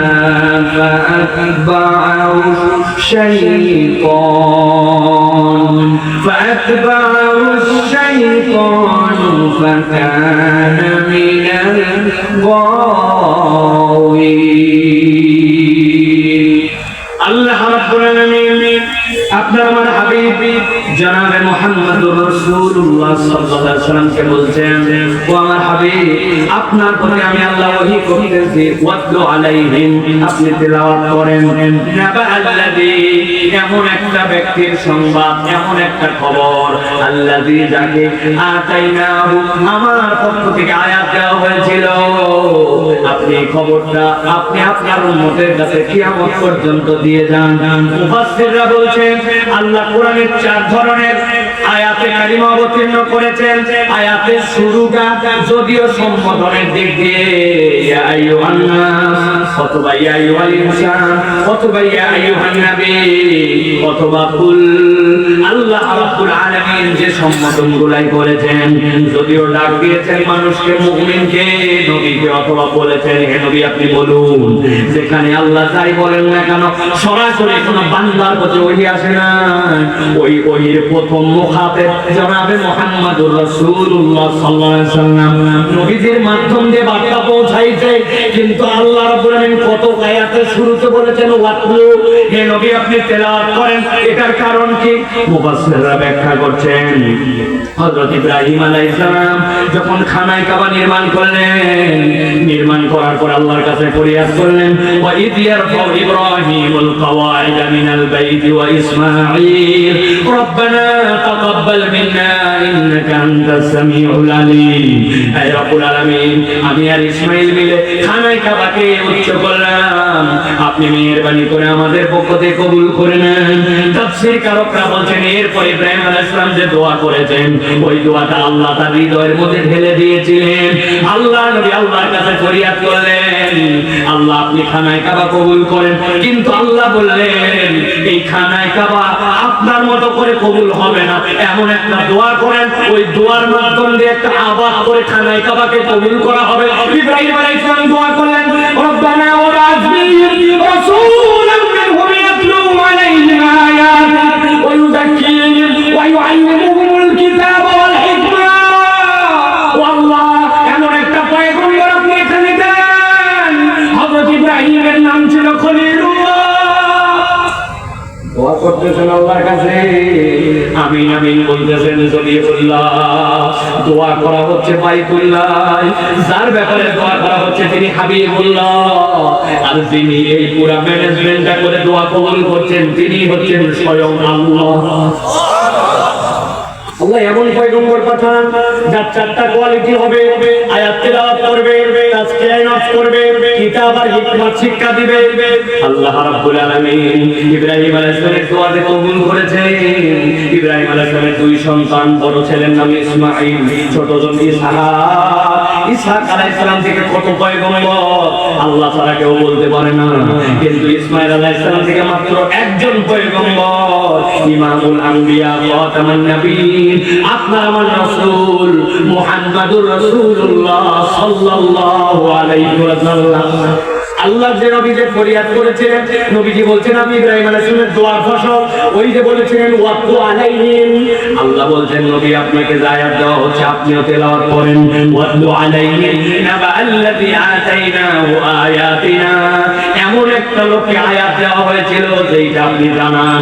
আব্দুল্লাহ ইবনে মাসউদ বলছেন আল্লাহ এখানে কার কথা বলেছেন জানো নাকি? ওই লোকের নাম হচ্ছে বালআম ইবনে আবাদ। ওই লোকটা নবীজির যুগের মানুষ নয়, ওই লোকটা ছিল মুসা আলাইহিস সালামের যুগের মানুষ, ফিরআউনের যুগের মানুষ। তার কোয়ালিটি কি ছিল?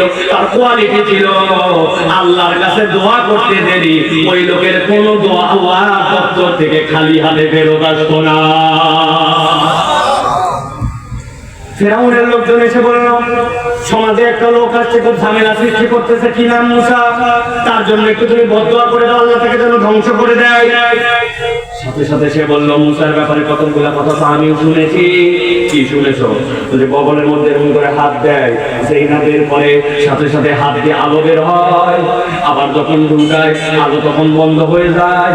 মাঠের মধ্যে গরু ছাগল ভেড়া চড়ানোর জন্য নিয়ে যাননি, যাওয়ার পরে যখন ক্লান্ত হয়ে ঘুমায় যায় হাতের লাঠিটা গেড়ে দেয়, যেই না গেড়ে দেয় উনি ঘুমায় যায়। কিন্তু কোনো বেশ যদি পাল থেকে বের হয়ে যায়, লাঠি একাই উঠে যায়, উঠাইয়া পিটায়া ওইগুলাকে লাইনে নিয়ে আসে, নিয়ে আসার পরে আবার লাঠি জায়গা মতো দাঁড়ায় যায়। দুনিয়ার যত জাদুঘর, ওই জাদুঘর যদি জাদু করে ঘুমাই গেলে জাদু আর কাজ করে না, কিন্তু এই লোক তো জাদু করে না, কেননা তুই ঘুমানোর পরেও তার লাঠি কাজ করে। আমি বদদোয়া করতে পারবো না। সাথে সাথে লোকজন বলছে নিয়ে তোমার কাছে এমনি এমনি আসছে ও আর শোনার জন্য নাকি, আর আমাদের সাথে খালি আসছে নাকি? তোমার কাছে দোয়া কবুল হয় বলে মানুষ আসে। এখন যদি মুসা নামে আরেকজন সৃষ্টি হয় যারও দোয়া কবুল হয়, তোমার খানকায় প্রত্যেকে লোক আসবে, তোমার কাছে কোথায় হাদিয়া তোফা নিয়ে আসবে, মানুষের কি টাকা পয়সা তখন তোমার কাছে আসবে, এটা তো ভাগ হয়ে যাবে না। এই জন্য বলতেছি একজন বলে একটাই বাঘ, তুমি সেটা থাকো, ওরে ধ্বংস করলে তোমার লাভ। লোক টোপ গিলে নিল, গিলে নিয়ে আল্লাহর কাছে দোয়া করল আল্লাহ মুসাকে ধ্বংস করে দাও। যেই নেই কথা বলেছে এক মুহূর্ত দেরি হয় নাই, আল্লাহ ইলহাম করে তাকে দিয়েছে তুমি দুনিয়ায় যতদিন আছো আর তোমার দোয়া কবুল করা হবে না। আল্লাহ রাব্বুল আলামিন বলছেন আল্লাযী আতাইনাহু আয়াতিনা, যাকে আয়াত দেওয়া হয়েছিল ফানসালাকা মিনহা, ওই লোক জেনে বুঝে ওই আয়াত থেকে মুখ ফিরাইছিল। বৈরাগীর বাজারের মুসলমান উত্তর দেন মাথা ঠান্ডা করে, আমাদের পরিবারে, আমাদের সমাজে, আমাদের এলাকাতে এমন লোক আছে কিনা যেই লোক আল্লাহর আয়াত জেনে বুঝে, হালাল বিধান জানার পরেও, আল্লাহর হুকুম জানার পরেও, জেনে বুঝেও আল্লাহর হুকুম থেকে মুখ ফিরায় নেয়, আছে কিনা? বুঝেন নাই মনে হয়? ভালো করে একটু বুঝাই। আকাশে রমজান, ঢাকা থেকে রওনা দিয়েছেন, রওনা দিয়ে আসবেন আপনি এখন সিলেটে। বাসে কোন রকম সিট নাই, কোন রকম একটা সিট নেওয়ার জন্য ভিতরে ঢুকছেন, ঢুকে দেখেন দাঁড়ানোর জায়গা নাই, রড ধরে ঝুলে আছেন। ঝুলে ঝুলে আপনি এখন ঢাকা থেকে সিলেটের অভিমুখে রওনা হয়েছেন। হঠাৎ করে যেই না আমিন বাজার সাভার পার হয়েছেন, পার হওয়া মাত্র দেখছেন মুয়াজ্জিন আযান দিতে আসরে হাইয়া আলাস সালাহ। ওই আযান শুনে সাথে সাথে ওই লোকের তো আসরের নামাজের জন্য অস্থিরতা, কিন্তু বাস তো দাঁড়ায় না। ওই লোক তো নামতে পারে না, ওযু যে করবে তার উপায় নাই। ওই লোক যে নামবে, তায়াম্মুম করবে, দাঁড়ায় নামাজ পড়বে, এরকম পরিবেশ নাই। ওই লোকটা এরকম তরপাতে তরপাতে আসরের নামাজটা তার ছুটে গেছে। এখন বুঝে থাকলে বলেন, এই লোক যে আসরের নামাজ পড়তে পারলো না, এইটা কি সে ইচ্ছায় বাদ দিছে না অনিচ্ছায়? অনিচ্ছায়। তার ইচ্ছা ছিল কিন্তু উপায় ছিল না। কিন্তু আপনার এলাকায় এরকম মানুষ আছে কিনা? আযানের পরে আযান হয়ে যায়, চায়ের দোকানে আড্ডা মারে, বন্ধুরা মিলে ঘোরাফেরা করে, মাঠের মধ্যে কাজ করে, ইজি বাইক চালায়। ওই লোক চাইলে নামাজ পড়তে পারে কিন্তু নামাজ পড়ে না। এখন বলেন তো, এই লোকটাতে নামাজ বাদ দিল, এইটা কি অনিচ্ছায় না ইচ্ছা? সবাই বললেন না যে অনিচ্ছায় না ইচ্ছায়? আল্লাহ বলতেছেন, নবী খবর দেন, ধারাবাহিকভাবে খেয়াল করেন। আল্লাযী আতাইনাহু আয়াতিনা, যাকে আয়াত দেওয়া হয়েছিল কিন্তু সেখান থেকে সে মুখ ফিরালো, ফানসালাকা মিনহা, এটা তার এক নম্বর অপরাধ। আল্লাহ বলছেন, কেউ যদি আল্লাহর বিধান থেকে জেনে বুঝে মুখ ফিরায়, আল্লাহ সাথে সাথে তাকে একটা 2 নম্বর অপরাধের মধ্যে ঢুকায় দেন। আল্লাহ বলছেন, ফাআতবাহু শাইতান ফাকানা মিনাল গাওয়িন, ওই লোকটা সাথে সাথে শয়তানের অনুসরণ করতে শুরু করে। একবার যে শয়তানের অনুসরণ করে, নিশ্চিতভাবে সে পথহারা হয়ে যায়। কথাটা বুঝেন নাই? ভালো করে একটু খেয়াল করেন। আপনাদের সিলেটের ভাষা আর আমাদের ভাষার মধ্যে ব্যাপক পার্থক্য, কিন্তু তারপরেও আপনারা আপনাদের সন্তানদেরকে মাঝে মাঝে এরকম বকাবকি করেন কিনা? হ্যাঁ, শয়তানি করবি না, বাদরামি করবি না, এই বদমাইশি করবি না, এই শয়তানের কাজ করবি না, এটা বলি কিনা আমরা? আর মানে কি, আমার সন্তান এমন কাজ করছে যেই কাজটা আমি মনে করতেছি শয়তানি কাজ, ওইটা করলে সে শয়তানের অনুসরণ করবে, এই জন্য বলি এই কাজ তুই করবি না, আমরা বলি। কিন্তু আল্লাহ এখানে ভিন্ন কথা বলছেন। আল্লাহ বলছেন, যাকে আমি আয়াত দিয়েছি, আতাইনাহু আয়াতিনা ফানসালাকা মিনহা, সে ওখান থেকে মুখ ফিরায় নিছে। ওই লোক শয়তানের অনুসরণ করে না, ফাআতবাহু শাইতান, আল্লাহ বলছেন শয়তানি তার পিছে লেগে যায়। আর একবার শয়তান যার পিছে লাগে, আল্লাহ বলছেন ফাকানা মিনাল গাওয়িন, ওই ব্যক্তির বাঁচার উপায় থাকে না, নিশ্চিত নিশ্চিত সে পথভ্রষ্ট হয়ে যায়। আল্লাহ বলছেন, নবীজি সামনে বের হন, আমিও সামনে যাচ্ছি, খেয়াল করেন। আল্লাহ বলছেন, ওয়ালাউ শি'না লারাফা'নাহু বিহা, যদি আমি আল্লাহ চাইতাম, সে যদি আল্লাহর বিধান মেনে নিত, আল্লাহর কাছে সারেন্ডার করত, শয়তানের অনুগামী না হতো, ওয়ালাউ শি'না লারাফা'নাহু বিহা, আমি তার মর্যাদা অনেক উপরে উঠাতে পারতাম, আসমানে তার মর্যাদা উঠে যেত। সুবহানাল্লাহ। কিন্তু আল্লাহ বলছেন, নবী সে প্রথমে 2টা অপরাধ করেছে, এইটা করেই থেমে থাকে না, সে আরো সামনে 2টা অপরাধ করলো, আল্লাহ বিধান থেকে তো মুখ ফিরালো, শয়তানের অনুগামী তো হলো, এই 2টা অপরাধ। কিন্তু এই 2টা অপরাধ করে থামে নাই, সে সামনে আরো 2টা অপরাধের মধ্যে নিমজ্জিত হলো। একসাথে আমার দিকে তাকায় খেয়াল করেন, আগে ছিল 2টা অপরাধ, পরে আরো 2টা অপরাধ, তাহলে টোটাল অপরাধ কয়টা? সবাই বলে নাই কয়টা? হাত গুলা নিচে নামান। ডান হাতটা এরকম করে 4টা আঙ্গুলে নিচে নামান।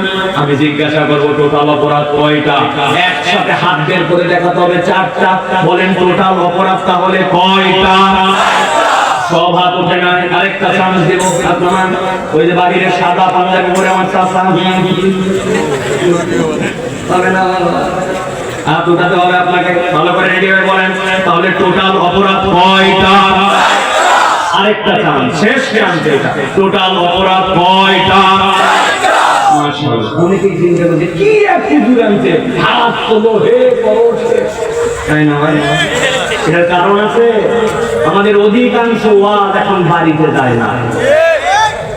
কালকেই তাই ওয়াজ করবো, একটা বক্তা আনছিল আমাদের মাথায়, ফাটা ফাটা। বউ জিজ্ঞাসা করলো কি ফাটালো? বলছে তা বলতে পারবো না। তো তুমি না বললে ফাটাফাটি ওয়াজ হয়েছে? ফাটাফাটি ওয়াজ হয়েছে, কিন্তু কি বলছে তা জানি না, কিন্তু ফাটাই। বেশিরভাগ করে ফাটাফাটির ডায়লগ, ঠিক না ভাই? ফাটাফাটি চলবে না, ওয়াজ চালানো বাড়িতে যায়। এই জন্য এত মেহনত করে আমি কথা বলতেছি প্রিয় ভাইরা। তাহলে টোটাল অপরাধ কয়টা? 4টা। চলেন সামনে আগাই। আল্লাহ বলছেন ওয়ালাউ শিখনা লারাফানাহু বিহা ওয়ালাকিন্নাহু আগলাদা ইলাল আরদ। ওই লোক 3 নম্বর অপরাধে নিমজ্জিত হয়েছে। আল্লাহ বলছেন ওয়ালাকিন্নাহু আগলাদা ইলাল আরদ। ওই লোকের 3 নম্বর অপরাধ হচ্ছে সে নিরেট দুনিয়াদার হয়ে গেছে। হালাল হারামের পরোয়া করে না, আল্লাহর বিধানের তোয়াক্কা করে না, ওর কেবল দুনিয়ার সাথে যা ইচ্ছা তাই করতে পারে। আরবিতে খুলদুন শব্দের অর্থ এমন জন্তু যার 4টা পা থাকে আর মাথা নিচের দিকে থাকে, পানি খায়, ঘাস খায়, যা খায় সব সময় মাথা নিচে, জমিন মুখে, মাঝে মাঝে উঁচু করলেও আবার যখন স্বাভাবিকভাবে ছেড়ে দেয়, ওই চতুষ্পদ জন্তুগুলার মুখ সব সময় নিচের দিকে থাকে। এরকম যদি প্রাণী চিনে থাকেন, একটা নাম বলেন গরু, আরেকটার নাম বলেন মহিষ, আরেকটার নাম বলেন ছাগল। মাঝে মাঝে ছাগল অবশ্য 2 পা উঁচু করে, কিন্তু বেশিক্ষণ থাকতে পারে না, ও আবার জমির মুখী হয়ে যায়। আরবিতে এই প্রাণীগুলাকে বলা হয় খুল। আল্লাহ বলছেন ওয়ালাকিন্নাহু আখলাদা ইলাল আরদ। ও হালাল হারাম আল্লাহর বিধান কোনো কিছু দেখার সময় নাই, ওর কেবল দুনিয়া চাই, দুনিয়ার সাথে সে যা ইচ্ছা তাই করতে পারে, ঠিক কি না? আমি 2 জনকে একটু চিনা, দেখেন আপনারা চিনেন কিনা। ঈদের মধ্যে বাজার করার জন্য গেছেন, দোকানে একটাতে উপস্থিত, দোকানদার আপনাকে দেখে বাজার দরদাম করে শেষ পর্যায়ে বলতেছে তোমার মতো চেনা লোক বলে কেনা দামে দিলে। অবাক হয়ে গেছেন, বাপ দাদার জন্য আপনাকে দেখে নাই, বলতেছে চেনা লোক, কেনা দামে দিলাম বলে 500 টাকা খাল্লা কাটে ফেলছে। ওর দোকান হালাল, মাল হালাল, আইটেম হালাল, কিন্তু কেবলমাত্র একটু দুনিয়ার ব্যবসা বাড়ানোর জন্য হালাল মালকে হারাম বলে ব্যবসা করে। কোন লোক আছে কিনা? ফজরের নামাজের পরে যাই নামাজ খোঁজে, রাত্রেবেলা 70 রাকাত মারে, কিন্তু আলেমরা আমাকে ফাঁসিতে ঝুলায়। দুনিয়ার বুকে মিথ্যা মামলা দিয়ে দিয়ে মানুষকে হয়রানি করে, দেশের মানুষকে ক্ষমতায় বসে থাকার জন্য গুলি করে কান্না করে ফেলে, হাজার হাজার মানুষকে হত্যা করে। উনিও আবার বলতেছে আমি ফজরের পর যাই নামাজ খুঁজি। এরকম একজনকে চিনতে কথা বললেন না যে চিনতে, কারণ কি? ওয়ালাকিন্নাহু আখলাদা ইলাল আরদ। কিচ্ছু চাই না, হালাল হারাম জীবন কি আছে না আছে দেখার সময় নাই, আমার কেবল দুনিয়ার সাথে ক্ষমতা চাই। এরকম লোক আমাদের সমাজে আছে কিনা? একটা গেছে, কিন্তু আগামীতে যেন এরকম কেউ না আসে, এটা খেয়াল দেখেন আপনারা। বহুত মুনাফিক ভিতরে ভিতরে সহ্য করে আছে, কেবল সুযোগ পাইলে আবার সবল মেরে দিবে, ঠিক না? সাবধানে আমাদেরকে প্রত্যেকটা পদক্ষেপ ফেলতে হবে প্রিয় ভাইরা। অথবা 3 নম্বর অপরাধ ওয়ালাকিন্নাহু আখলাদা ইলাল আরদ। আল্লাহ বলছেন এরা নিরেট দুনিয়াদার। আল্লাহ বলছেন 4 নম্বরটা বলেন এবার নবী। 4 নম্বর ওয়াত্তাবা হাওয়া। আল্লাহ বলছেন সে তার মন পছন্দ জিন্দেগি চালায়, ইসলামও পালন করে, আবার যতটুকু তার লাগে ততটুকুতে আবার নিজের মনে অনুযায়ী দুনিয়ায় চলে। এরকম মুসলমান আমাদের সমাজে আছে না? একটু বুঝে বলে এত বড় দাড়িওয়ালা মুরব্বী সকালবেলা কাদের মধ্যে কোদাল নিয়ে মাঠে কাজ করতে যায়। লোকজন বলছে, ও চাচা এত সকালবেলা আপনি কেমনে কি করতে যান? বলছে, বাবা রোদ উঠলে আর আগের মতো কাজ করতে পারি না, বয়স হয়ে গেছে তো মাথা তোরা ঘুরায়, এই জন্য উনি মাঠে দেখাচ্ছে কাজ করতে যায়, আসলে মাছ কাছে মাঠে কাজ করতে যায় না। উনার জমির সাথে যার জমি লাগানো, উনি এখন আইল কাটে নাই। ওই মুরব্বী সালা কি করে ওই লোকের আইল কাটার আগে আইল কাটার নাম করে 4 আঙ্গুল জমি একটু ঠেলতে চায়, এই এলাকায় না। আপনার জমির 1 বিঘার খাজনাখারি সব আছে, কিন্তু এই যে 4 আঙ্গুল মাত্র ঠেলছেন, ওইখানে হয়তো 5 মণ মাত্র 5 কেজি আপনার ফসল হইছে, কিন্তু আপনার ওদিকে 20 মণ। আর এই 5 কেজির লোক দাড়িওয়ালা সামলাতে পারে নাই, হালালের সাথে হারাম মিশাই ফেলছে। উনি আল্লাহকেও মানে, আবার নিজের অন্তর অনুযায়ী দুনিয়ার বুকে কার্যক্রম করে, এরকম লোক আছে কিনা? বয়স হয়ে গেছে আপনার, এখন আপনি দাড়ি রাখেন না কেন? বলছে, বাবা রাখতে তো চাই, কিন্তু তোমার চাচির লাইট পড়ে না। এখন আবার ওনার বউ দাড়ি পরে না, এই জন্য উনি দাড়ি রাখে না। আবার অনেক যুবক বলে দাড়ি রাখলে আনস্মার্ট লাগে। আপনি এর কথার ধাক্কা কোথায় মারছেন জানেন? আপনি আল্লাহ বলছেন, ওয়া ইন্নাকা লাআলা খুলুকিন আযীম, আমার নবীকে আমি দুনিয়ার সেরা স্মার্ট বানাইছি, আর আপনি দাড়ি রাখাকে আনস্মার্ট বলছেন। আপনি আল্লাহর নবীকে প্রকারান্তরে আনস্মার্ট বলে ফেলছেন। আপনি যদি বুঝে বলেন, আপনার ঈমান থাকবে না। ঠিক না? মুখে দাঁড়িয়ে নাই কেন? আমার বিয়ের কথাবার্তা চলতেছে, যে মেয়ের সাথে বিয়ে সেই মেয়ে আগেই বলছে দাড়িওয়ালা মোল্লা বলছে, এইগুলো তোর ভালো লাগে। আমি একটা ফটোয়া দিয়ে গেলাম, ওলামায়ে আছে এখানে, ভালো করে তাদের কাছে শুনে নেবেন। যেই মহিলা বিয়ের আগে বলবে দাড়ি পছন্দ করে না, তার মানে তার কাছে দিনদারি না, ফিসফিস সে পছন্দ করে, ওই মহিলাকে বিয়ে করা জায়েজ না। ঢাকায় নাকি এক ছেলের দাঁড়িয়ে একটু ছোট ছোট, এক লোক বলছে, তোকে দেখতে তো ছাগল ছাগল লাগে। আপনারা নাউজুবিল্লাহ বলছেন, আর ওই ছেলে বলছে, you are absolutely right sir. আমি ওরে টিটকারি করে বললাম, তোরে দেখতে ফুসকা ফুসকা লাগে, আর ওই বলতেছে you are absolutely right sir. ব্যাপার কি? বলতেছে, আমার যেমন তেমনই তো আপনি বলছেন, ভুল কি বলছেন? বলছে, বাপরে বাপরে, ছেলে তো দুর্দান্ত স্মার্ট। ওরে আমি শেখানোর জন্য বললাম, কিন্তু সে বলতেছে যেমন তেমন, এই জন্য ছাগলদারি বলছেন। তবে বলছে, স্যার আপনি যদি সাহস দেন, আমি আপনাকে একটা কথা বলতে চাই। বলছে, কি বলবি বল।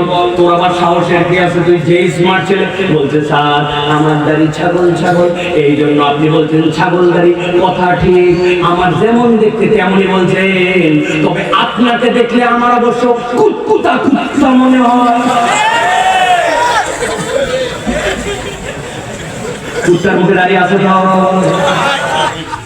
আপনি দাঁড়িয়ে রাখতে পারেন না, কোনো কারণ নাই, হিসাব মিলাই দেখেন। ওয়াত্তাবা হাওয়া, মন পছন্দ জিন্দেগি, এর বাইরে আর কিছুই নয়, কোনো বাধা নাই, কিচ্ছু নাই, কিন্তু তারপরেও দাঁড়িয়ে রাখতে পারে না।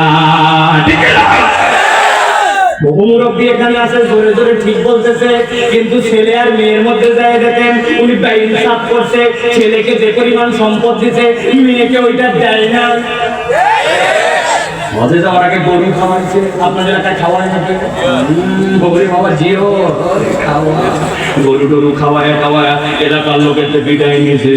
নেওয়ার পরে রাতের বেলা ছেলে আর মেয়েদেরকে ডাক দিতে, মেয়েদেরকে বলছে, মা তোদের বিয়ে দেওয়ার সময় অনেক খরচ করছি, অনেক খরচ গেছে তোদের, তবে আসার সময় তোর জন্য গলার চেন আনবো, নাতনির জন্য হাতের বালা আনবো, মুখের জন্য আংটি নিয়ে আসবো, মা আর ফিরতে পারি কি পারি না, এই জন্য আমার সম্পদ গুলা ইনসাফ মতো বন্টন করে দিতে চাও।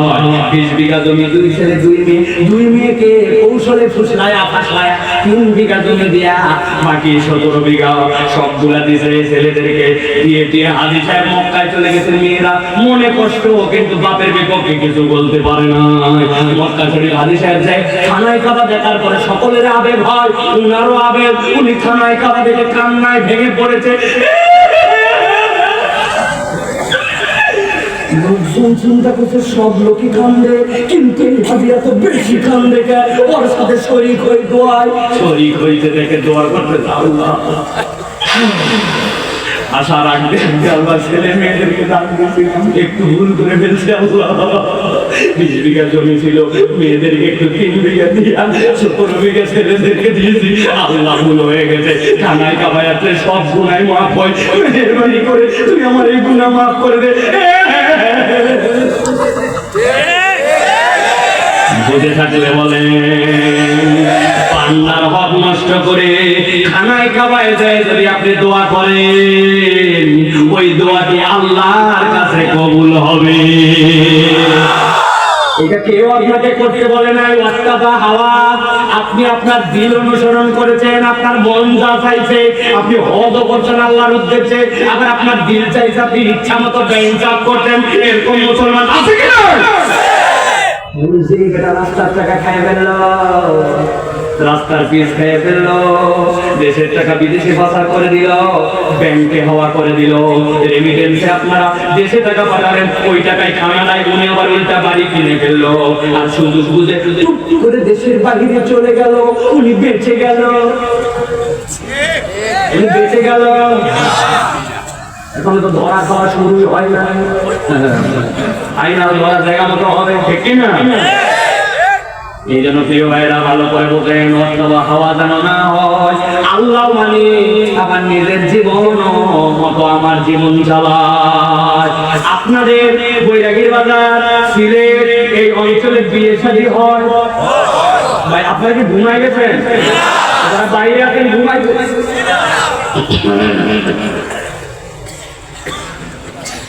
বিয়ে শাদী তাহলে হয়। দেখেন তো ইসলামের বিয়েটা কেমনে হয়। ইসলামের বিয়ের মধ্যে 3টা বিধান। 1 নম্বরে ইজাবার কবুল ফরজ, 2 নম্বরে আল্লাহ রাব্বুল আলামিন বলেছেন ওয়াতুন নিসা সাদাকাতিহিন্না নিহলা, মেয়েদেরকে তাদের উপযুক্ত দেন মহর তোমাদের সাধ্যমতো দিয়ে দাও। 3 নম্বরে আল্লাহ নবী বলতেছেন ছেলেদের জন্য আউলি মোলাউ বিশাতিন, তোমার যদি একটা সামর্থ্য থাকে ছাগলের বাচ্চা দিয়ে হলেও বাড়িতে নিয়ে আসার পরে ওলিমার অনুষ্ঠান করো। ইসলামের বিয়ের যত আনন্দ, ইজাবার কবুল, ইসলামের বিয়ের যত আনন্দ ওই ওলিমার অনুষ্ঠান, ইসলামের বিয়ের যত আনন্দ ওই দেন মোহর প্রদান, এর মধ্যে সমাপ্ত আনন্দ আছে। কিন্তু এর মধ্যে ইসলাম একটা লিমিটেশন এবং বাউন্ডারি দিতে। কিন্তু আমি জানতে চাই আপনাদের এলাকায় যে বিয়ে শাদী হয় এর মধ্যেই শেষ না আরো কিছু আছে? কি আছে?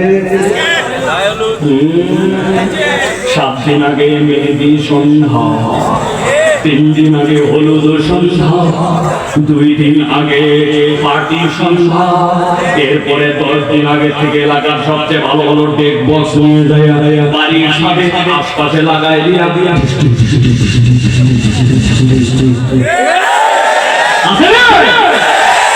যেই বাড়িতে এরকম গান বাজনা হয় ওই বাড়ির থেকে বিকালবেলা একজন হাজী সাহেব নামাজ পড়ার জন্য আসতেছে, লোকজন তো চায় হাজী সাহেব।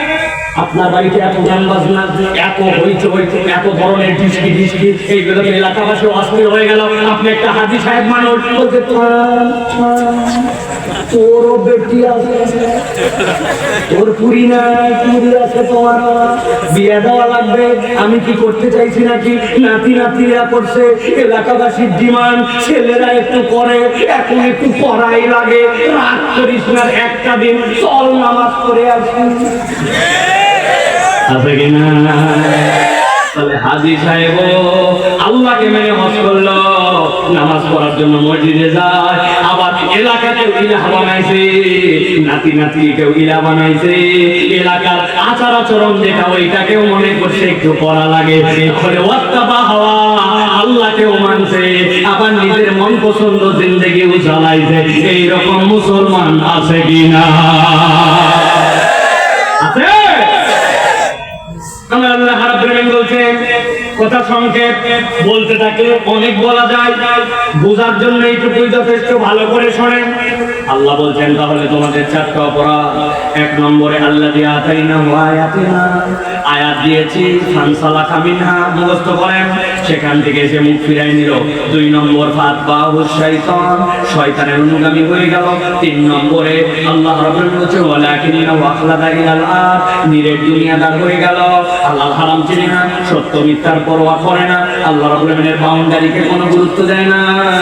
আর 4 নম্বর ওয়াত্তাবাহা, সেটা মন পছন্দ জীবন চালায়, আল্লাহকেও মানে, সমাজকেও মানে, ব্যবসাকেও মানে, সুদকেও মানে, আল্লাহকেও মানে, মিথ্যাকেও মানে, সমন্বয় করে করে তার যেমন স্টাইল লাইফ তেমন সে পছন্দ করে চলে। আল্লাহ বলছেন, নবী সামনে বলে দেন, এই 4 চরিত্র যার মধ্যে আছে, ফামাসালুহু কামাসালিল কালব, এই মানুষগুলার একটা পরিচয় আল্লাহর কাছে আছে। আল্লাহ বলছেন এই মানুষগুলা আল্লাহর কাছে কুত্তার মতো। ফামাসালুহু কামাসালিল কালব, আল্লাহ বলছেন এই মানুষগুলার উদাহরণ আল্লাহর কাছে কুকুরের মতো, একটা মুখ বন্ধ করা যাবে না। আমার দিকে তাকায় বলেন, এই মানুষগুলার উদাহরণ আল্লাহর কাছে কার মতো? হয় না, জোরে বলেন কুকুরের মতো। এবার একটু এদগাম করে বলেন কুত্তার মতো। ফাইনাল বলেন আরেকবার কুকুরের মতো।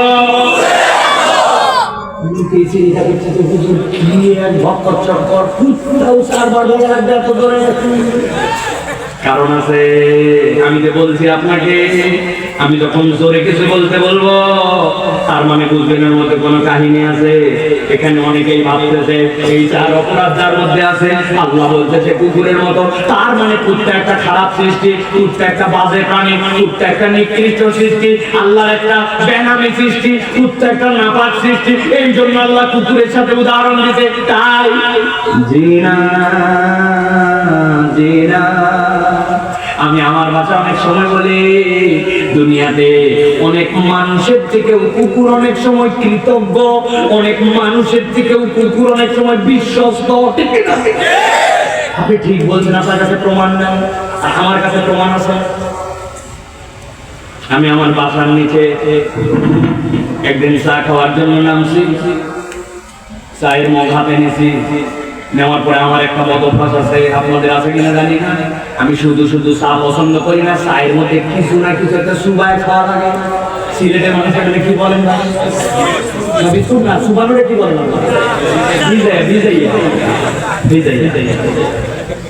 তারপরে আমার একটা বিস্কুট খাওয়া লাগবে।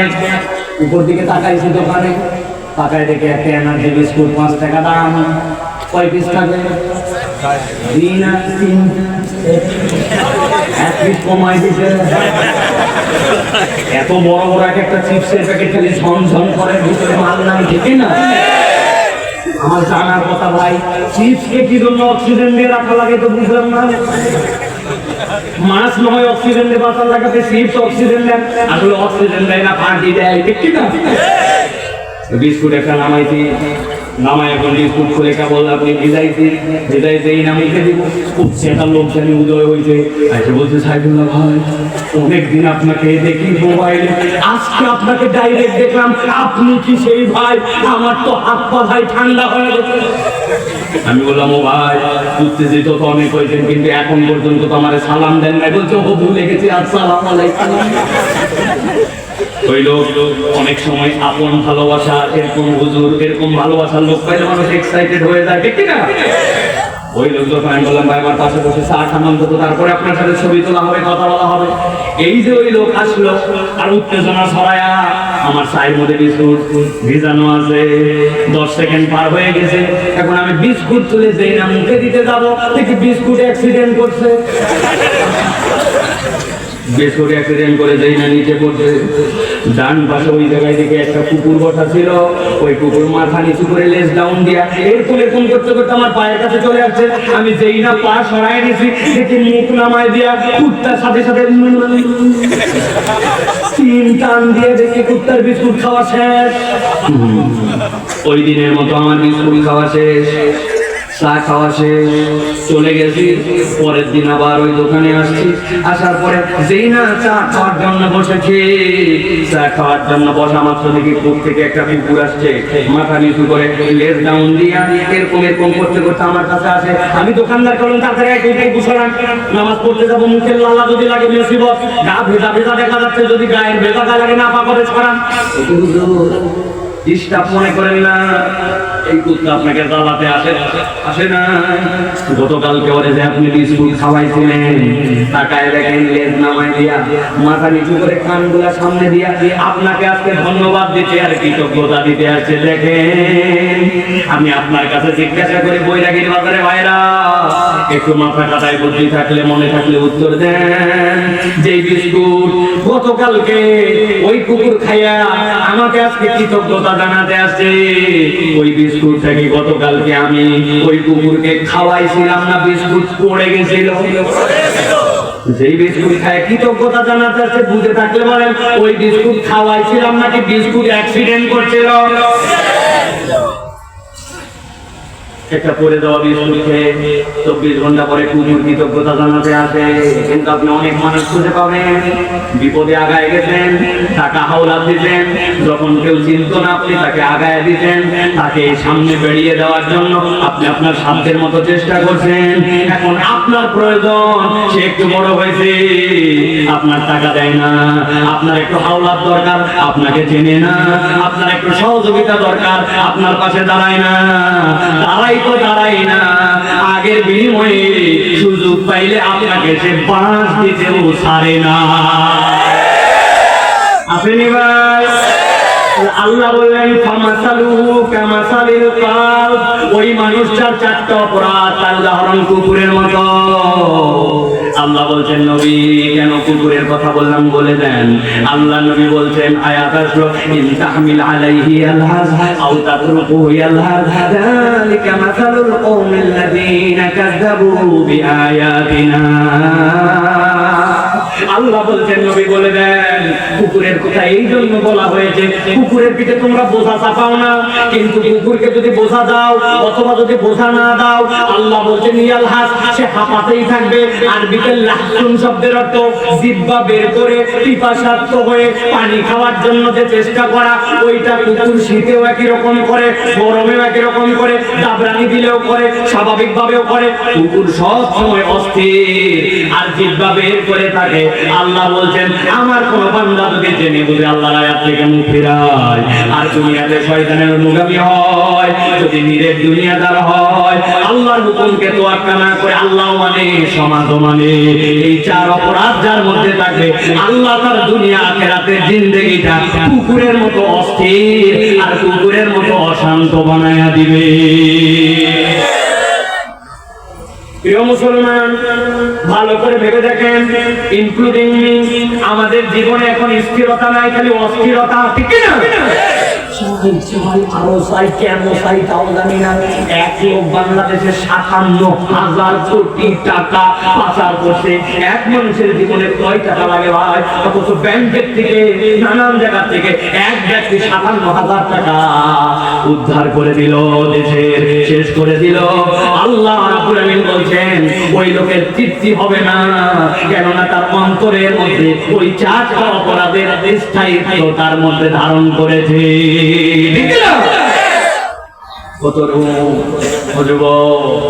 ভালো করে এই কথাটা মাথার মধ্যে নেন। ভাবতেছেন দুনিয়ার জীবন হয়, একটু অস্থির হয়, দুনিয়ার জীবনে একটু ক্রেজিনেস থাকে, ওরকম করতে করতে দুনিয়া শেষ হয়ে যায়। বহু মানুষকে দেখেছে এরকম।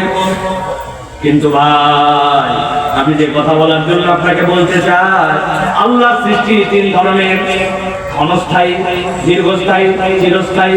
ক্ষণস্থায়ী, আপনার সামনে ছাগলের বাচ্চা দিল, ছাগল জবাই করে খেয়ে ফেলেন, মুরগি হলো খাইয়ে ফেলেন, গাছ হলো কেটে ফেললেন। আল্লাহর সৃষ্টি কিন্তু হয় আবার কেটে ফেলেন, খেয়ে ফেলেন, শেষ হয়, ক্ষণস্থায়ী। আরেকটা আল্লাহর সৃষ্টি দীর্ঘস্থায়ী, ওই যে আসমান, ওই যে তারা, ওই যে সূর্য আছে তো আছে, ওইটা আল্লাহ দীর্ঘস্থায়ী সৃষ্টি, শেষ হবে কিন্তু আল্লাহর হুকুম লাগবে। আর একটা সৃষ্টি আছে চিরস্থায়ী, আলমে আরওয়াতে আপনার আবার সৃষ্টি করা হয়েছে, দুনিয়াতে বডির সাথে সংযোগ দেওয়া হয়েছে, আবার চলে যাবে বডির থেকে, কবরে যাবে, পুনরুত্থিত হবে, আবার সংযুক্ত হবে, আসল মিজান পার করে জান্নাতে যাবে বা জাহান্নামে যাবে, আপনার আমার রূপ আল্লাহর হুকুমের আগ পর্যন্ত, এটা আল্লাহ চিরস্থায়ী সৃষ্টি, এইটা আল্লাহ না চাওয়া পর্যন্ত শেষ হবে না। দুনিয়ার জীবন তো কোন রকম পার করে ফেললাম ভাই, কিন্তু আমার এই দুনিয়ার ক্রেডিটের কারণে ওইখানে যাওয়ার পরে কবর হাসর মিজান যদি কুকুরের মতো হয়, ওই দিনকে আপনার আমার বাঁচার কোন উপায় থাকবে ভাই। এই জন্য আমি বলতে চাই, দুইটা সিদ্ধান্তে আজকে আসতে হবে, কথা শেষ হবে। একটা হচ্ছে, আমরা কি কুকুরের জীবন চাই না মানুষের? বলেন, কুকুর না মানুষ? যদি মানুষ চায়, আল্লাহ বলছেন, নবী শেষ করেন, আমিও শেষ করছি। আল্লাহ বলছেন, ফাসসিল কাসাস লাআল্লাহুম ইয়াতাফাক্কারুন। ও আমার হাবিব, আপনি আপনার উম্মতের কাছে ওয়াক্ত দিয়ে শুরু করেছে, আর এখন বলতেছে ফাসসুস, কাসাস বহুবচন। আপনি বৃত্তান্তগুলো জানায় দেন, লাআল্লাহুম ইয়াতাফাক্কারুন। আশা করা যায় বৈরাগীর বাজারের মুসলমানেরা চিন্তা ভাবনা করে সামনের পথ তারা চলাবে। তাহলে আমরা যদি মানুষের জীবন চাই, আগামীর পথ আজকের মাহফিলের পর থেকে চিন্তা ভাবনা করে চলা লাগবে। ঠিক কি না? আমরা কি চিন্তা করে চলতে চাই? চলতে চাই। চিন্তাশীল মুসলমান কি বেনামাজি হবে না নামাজি? মিথ্যা কথা বলবে না বাদ দিবে? বাপ মায়ের সাথে কি বেয়াদবি করবে না সম্মান করবে? ওই লোককে গীবত গিল্লা করবে না ছেড়ে দিবে? বুঝে সুঝে চলেন। আমি সহ, আমরা সহ মানুষের জীবন চাই, তবে চারটা জীবনে যদি অপরাধ থাকে, তাইলে আমাদের কিন্তু পরকালে বাঁচার উপায় না। ঠিক না? আল্লাহ বলছেন, সামাসালাল কওমুল্লাযীনা কাযযাবু বিআয়াতিনা, যারা আল্লাহর আয়াত অস্বীকার করে, ওদের কাছে বললেই কি আর না বললেই কি? আল্লাহ বলতেছেন, ওদের কাছে বলা না বলা সমান। ওয়ানফুসাহুম কানু ইয়াযলিমুন, আর তারা নিজেদের নফসের প্রতি জুলুম করেছে। অতএব আমরা তো আল্লাহর আয়াতকে মেনে নিয়েছি, আমরা তো কোরআনের পক্ষের লোক। এতগুলো মানুষ রাত 12টা পর্যন্ত কোরআনের জন্য বসে থাকতো, দাঁড়ায় থাকতো, সারাদিন ওয়াজ হলো। ঈমান না থাকলে এটা হতে পারে? ঈমান আছে, কিন্তু একটু বুঝ নাই, আমাদের একটু বুঝ করে চলতেছে। না যুবক, ও তরুণ, আমি তোমাদেরকে ভালোবাসি ভাই, আমি না তোমাদের বয়সী ভাই। চলো না, আগামী পথটা আমরা আল্লাহর জন্য সত্য পথে চলি, নামাজ কালাম নিয়ে চলি, উদ্ভট আচরণ বাদ দিয়ে দেই, ইসলামের পক্ষে নিজেদের জীবন দাঁড় করাই, ইসলামের পক্ষে নিজেদেরকে শুদ্ধ করে চলি। এই সামান্য একটু কারণে মিথ্যা কথা বলা, সামান্য একটু কারণে হারাম রিলেশন, সামান্য একটু কারণে অবৈধ কামাই, এইগুলো বাদ দিয়ে আমরা আল্লাহর দিকে চলে যাই। আল্লাহ বলছেন, ওয়ালাউ শিনা লারাফানাহু বিহা, আল্লাহ চাইলে তোমার আমার মর্যাদা কমবে না, আল্লাহ আমাদের মর্যাদা বাড়াই দিবেন ইনশাআল্লাহ। তাহলে আমরা আজকের এই বৈরাগী বাজার মাহফিল থেকে এই সিদ্ধান্ত নিলাম যে আমরা চিন্তা ভাবনা করে চলবো, আল্লাহর পক্ষে চলবো। রাজি আছি তো ইনশাআল্লাহ? পুরাটা সামারি করে দিই। 2 পর্বের কথা।